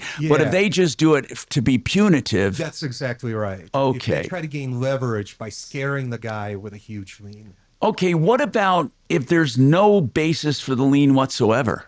Well, I think that would be the same thing, right? I mean, that's let's see here. That would be an invalid lien. So an excessive lien may be deemed invalid by the court, and the contractor would lose their right to collect any payment through the lien process. Okay. And so what I want to know, and a lot of people ask this, and you may not have that answer right in front of you, but if there's an invalid lien, he asks, can I take action on it? Yep. And I said, don't bother. Wait till they try to foreclose on the lien. Mark, that's always been our recommendation to consumers. Don't do anything. Just wait and see what happens. But what if you do want to do something about it? I would want to, right? Because I don't want the Isn't that I think quiet that's- title action? Yeah, that's what we always say. What exactly does that mean, though? You basically motion the court to pull the lien because it hasn't been perfected. Well, there's another step you can take. Go ahead. Hollington law describes a process called a file a notice to contest the lien. So you can file a notice to contest the lien. Notice of contest of lien. Yes. Okay. You can actually start a court action to get a lien removed. Declaratory judgment is what you're looking for. That's exactly what it's called. So you can do that. You can also bond around the lien if you wish to avoid. Yeah, but what that is, you buy a bond that says we'll pay for this lien if it turns out to be legit. Yeah. So and then that allows you. Sell your house. That's right. It allows you to sell the house, or it allows you to get a refi. Yeah. So there are all kinds of options. And by the way, I would contest this lien because I don't want this. Even if I'm right, I don't want this sword of Sophocles hanging over my house and wondering if somebody's going to start foreclosure in the next 6 months. I remember one time I had a cabinet delivered to my home, $600. It was a vanity. It was on a new construction I was doing. I had paid the contractor, but the contractor was such a bad contractor. They were so crooked. Back then it was called Adams Construction. Anyway, $600. I had paid him. He didn't pay. I told them I refused to pay because under the law, it was my primary residence. I had the contract in writing. I had proof of payment. They put a lien on my house anyway. For how much? For $600. Oh, okay. Because they said that basically, it might have been like some attorney's fees on there, like $800 or something. But I could show that according to the lien protection laws of Colorado, I had followed everything. I had a written contract with the contractor, proof of payment, and it was my primary residence. They didn't care. They went ahead and did it anyway. This was the supply house. So my attorney writes a letter saying, we're going to do something, and I forget what they threatened to do, but they removed the lien immediately because it was a frivolous lien. So anyway, liens are very complicated. They really are. They can scare the hell out of you. You think, what's going on? Don't overreact to a lien. A lien is a claim. It's not a proof of a claim. It's just a claim of a claim. Proof of a claim comes when they try to perfect the lien. And as yes, sir. In my time, I must have filed 75 to 100 mechanics liens. For your HVAC business? Yes. And I've only collected on maybe 2 of them. I mean, because normally a contractor, if we do a job for like 500 or a couple of grand and we don't get paid, we put the lien on. We're just hoping that people will use the threat of the lien to pay us. but we've never wanted to perfect the lien because if you perfect it, you have to put the home into foreclosure, and it costs like $10,000-$15,000 in legal fees. So we've never been able to collect on liens. I'm going to tell you a really funny story about a woman who did window coverings on a DTC office building coming up on the Troubleshooter Show. This is Denver's Talk Station with Tom Martino now. Michael Brown tomorrow morning at 6:30 KHOW Denver. Now, Impact Traffic. This report is sponsored by the 47 Morning Update. Heading into downtown, I-25 southbound, some pretty significant stop-and-go traffic between 58th and Spear Boulevard, adding about 10 minutes to your commute. I-25 northbound, clear for the most part. Some minor incidents throughout town. I-70 or I-270 eastbound, we've got a truck on the right shoulder right under the I-76 pass. Not really affecting traffic. Some folks slowing down just a little bit to avoid it. With traffic, I'm Mark Swan. If you voted for Donald Trump, then you've got to start your day with the 47 Morning Update with me, Ben Ferguson. All the headlines from Trump's Oval Office, it's quick, it's bold, and it's unfiltered. So download the 47 Morning Update now wherever you get your podcasts. All right. I love talking about this partnership I have with AmericanFinancing.net because it's helping people to get out of high interest debt. No matter what you believe the interest rates are doing on homes, they're always way, way, way lower than your credit cards. So if you have any credit card debt accumulated, do the Smart Equity loan, where you take part of your equity to pay off that high interest debt. That immediately improves your financial situation. You save hundreds of dollars a month, and you have breathing room. So you can pay it off quicker if you want, or pay it off as the home equity loan allows you to. But whatever you do, you'll save money and improve your credit and be on the road to financial health. Call my friends now, AmericanFinancing.net, 303-695-7000, 303-695-7000 for the Smart Equity Loan at AmericanFinancing.net. NMLS. Awesome. Really stunning. Stunning. I mean, gripping, emotional. Really sucks you in. Hey.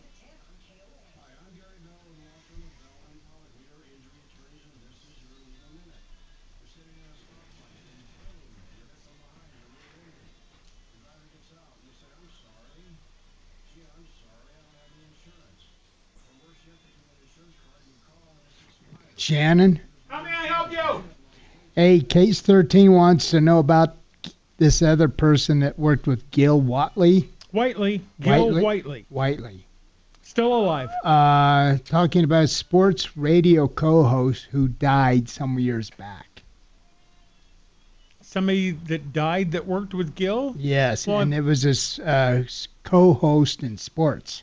Okay. Sports radio co-host that worked with Gil Whiteley. I'd almost have to look that up. I say it right, Whiteley, and Whiteley's still alive. You always talk about that died. We always talk about Jay Marvin dying. Yeah, Jay Marvin. I love Jay Marvin. I always wanted to meet him. Thank God. Thank God. Didn't you go over to Jay Marvin's house a lot? Occasionally.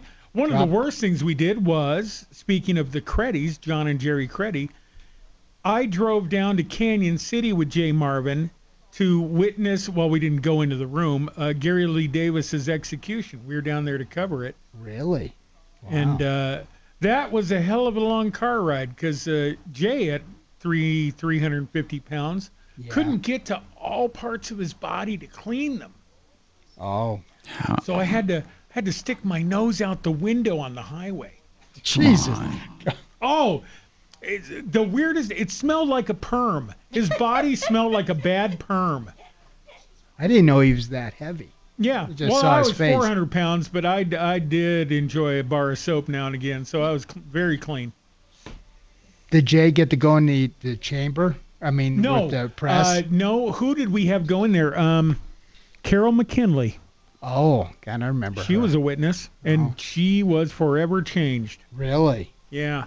I'll be damned. In what way?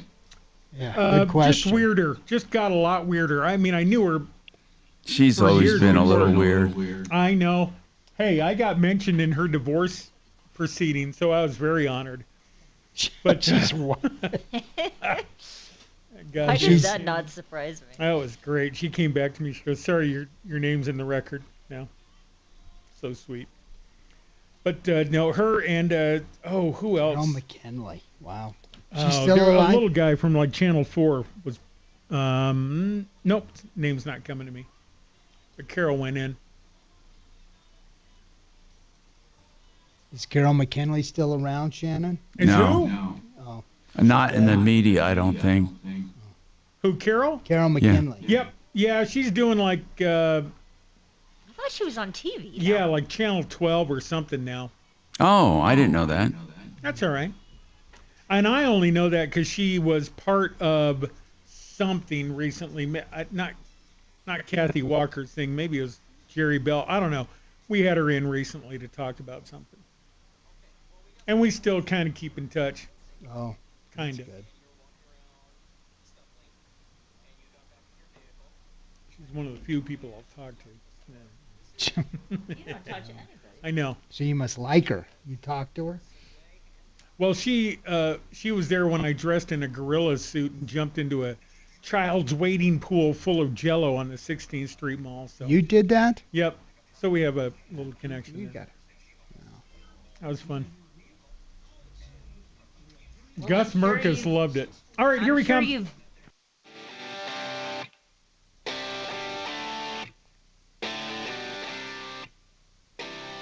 Hi, Tom Martino here, 303-713-TALK, 713-8255. Welcome to the show, and thank you for being here. Okay, so let me just get right to the topic at hand. Where are we? Here we are. I'm sorry. I just got away from it. All right, so what we've been talking about are liens and lien releases, contracts, contract allowance items, contract expenses. And remember, the safest way to do a contract with home improvement is, as I said, what you do or any kind of home construction, a guaranteed not to exceed price line item, guaranteed not to exceed. So you don't do an allowance, and you don't do just a straight expense, but a guaranteed not to exceed. Now, let me tell you about the window covering lady. This woman did window coverings for an office building. I forget what kind of window covering. No, it wasn't like normal curtains and stuff, but some window covering. She had a small firm, but she took on this job, did a pretty damn good job, and did some of these modern shades or whatever. This was years ago. Had to be more than maybe about 20 years ago. So she couldn't get paid. The bill was around $6,000. And she couldn't get paid. And they were just basically jerks. The general contractor was a jerk. Even the owner of the building was a jerk. It wasn't one of these giant high rises, but it was a pretty good sized building. And I don't know if they just thought they were going to get away with it, but back in the day when construction was hot and heavy, people that needed to be paid this is what they would do to them.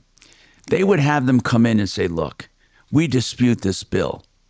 And then they'd make them an offering. And people were so hurting for money because they had to get to the next job, the loss of opportunity, that they would make settlements. So I knew one guy that had this construction company, and he'd bring his subs in. They'd line up on a Friday at the end of the month, and he'd be saying, let's see, $6,500, here's $4,000. And that was just cruel. Now, this company wasn't that bad, but they definitely made it hard for people to collect. So I said to this woman, here's what you do. Put a lien on the property. But after you put a lien on the property, I want you to actually perfect the lien. Now, this was before the current law, but you could still perfect a lien. What it involved was a foreclosure. Now, here is a big giant office building, not the biggest, and you had a woman I think was owed like $6,500. So she starts going through this, And they couldn't believe it.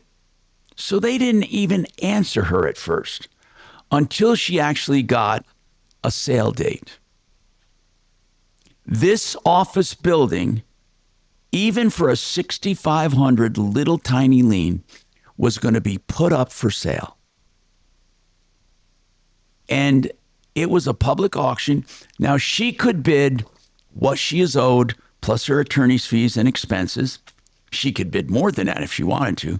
But if she wanted to make sure she was going to get paid, she would bid that. Whoever came in and bid more, the way it would work is they'd have to pay her, then they'd have to pay any underlying encumbrances, but they're allowed to bid as well. So these people were brought to their knees over a woman with basically who subcontracted out everything, who was really just trying to make a living and wanted to get paid $6,500. But my God, were they upset. They huffed and puffed. You can't do that, blah, blah, blah. But there was nothing they could do about it. Nothing they could do about it. They couldn't do a quiet title action because it was a real bill. I mean, they could, but what are they going to say? It wasn't real. She had receipts for the window coverings. Her record keeping was impeccable. So she had receipts for what she bought.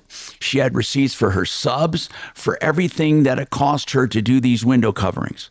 So she could easily justify, plus her profit, $6,500. But think about that. Think about this big company coming to its knees over a woman who is just working her ass off, trying to make a living. And they're thinking, who the hell is she? And they weren't going to pay. But you see, that's the power you have when you're truly owed money. You truly have that power. You can sell the damn house or building or property.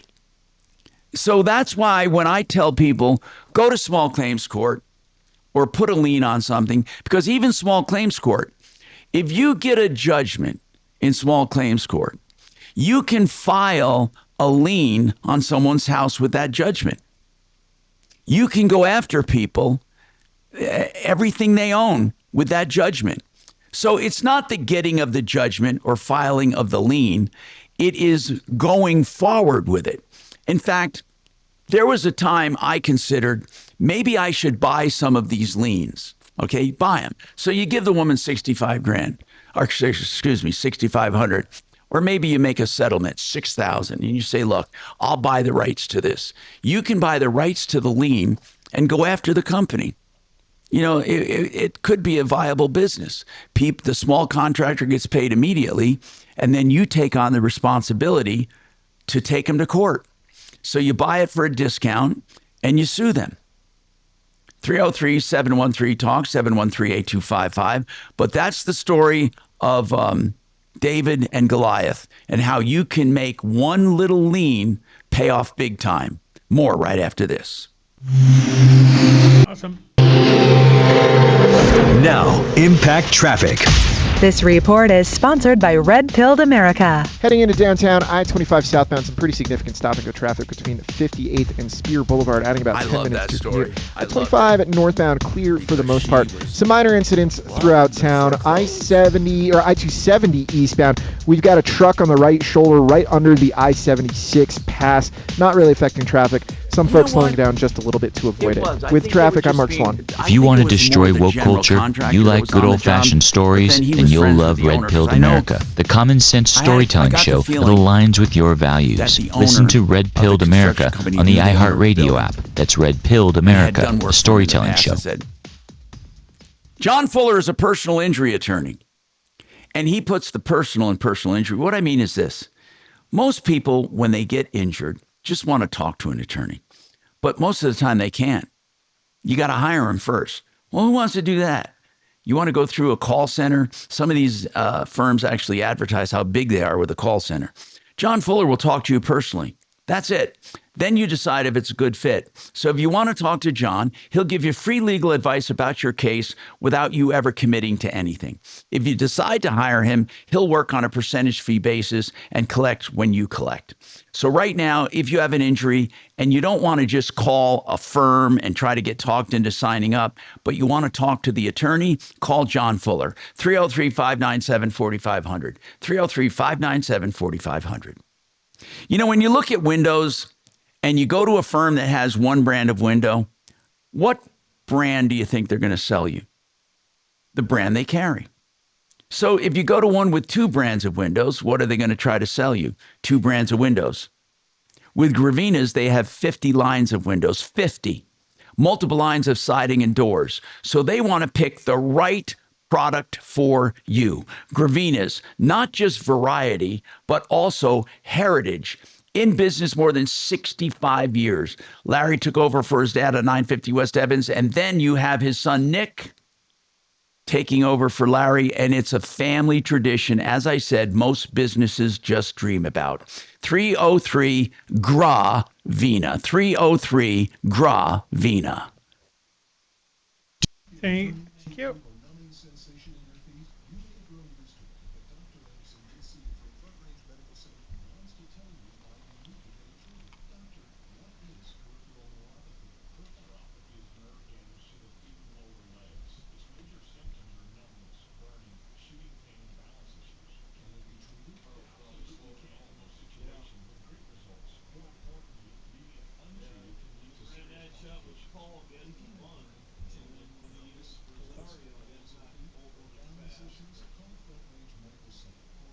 There must be a pitching change. Something is happening here. In? Washington, D.C. What's happening? The Rockies appear to be winning again. What? Oh, my God. What the hell? They're somehow leading in the bottom of the 11th. That's crazy. Are they doing breaking news for that? Nobody saw that coming. No.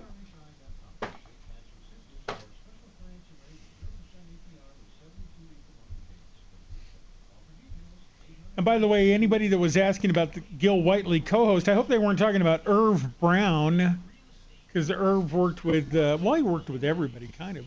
Is he Bill still alive? Namely, huh? Is Irv Brown still alive? No. Okay, I think that's who she wanted.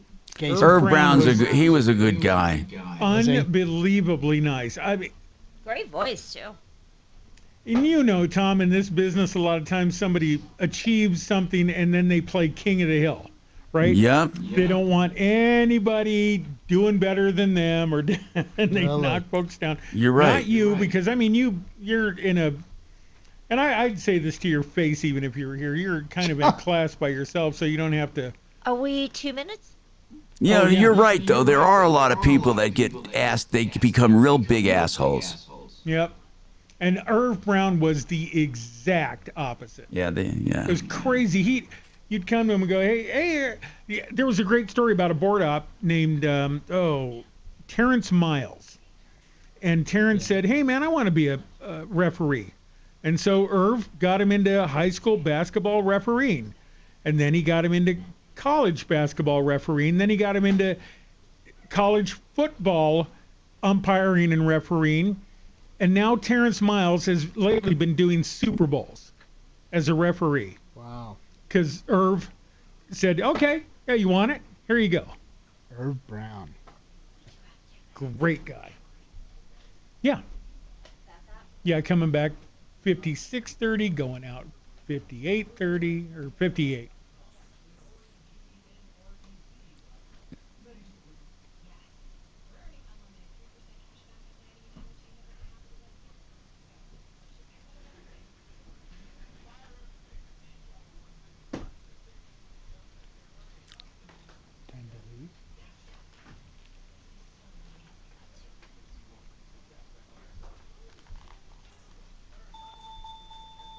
How's that? Strong dinger. You've been working out. Not too hectic like yesterday. You were slammed yesterday. Nice ass. I was listening from home. If Kelly's ass could make a noise, that's what it would sound like.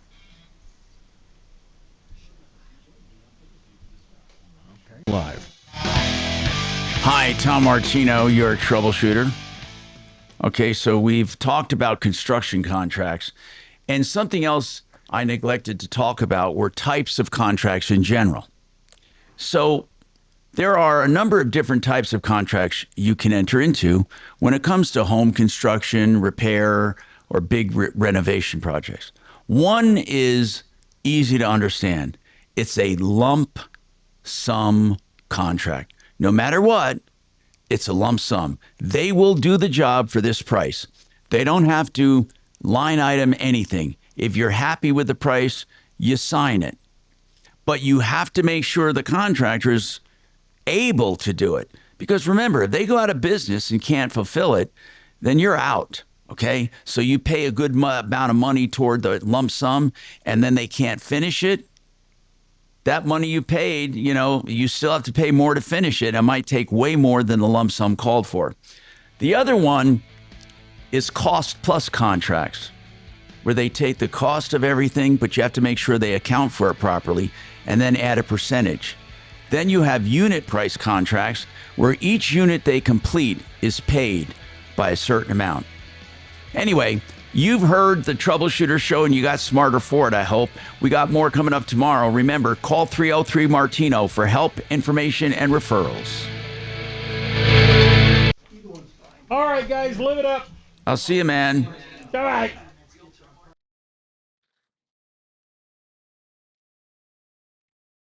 Don't forget to take that pizza, brother.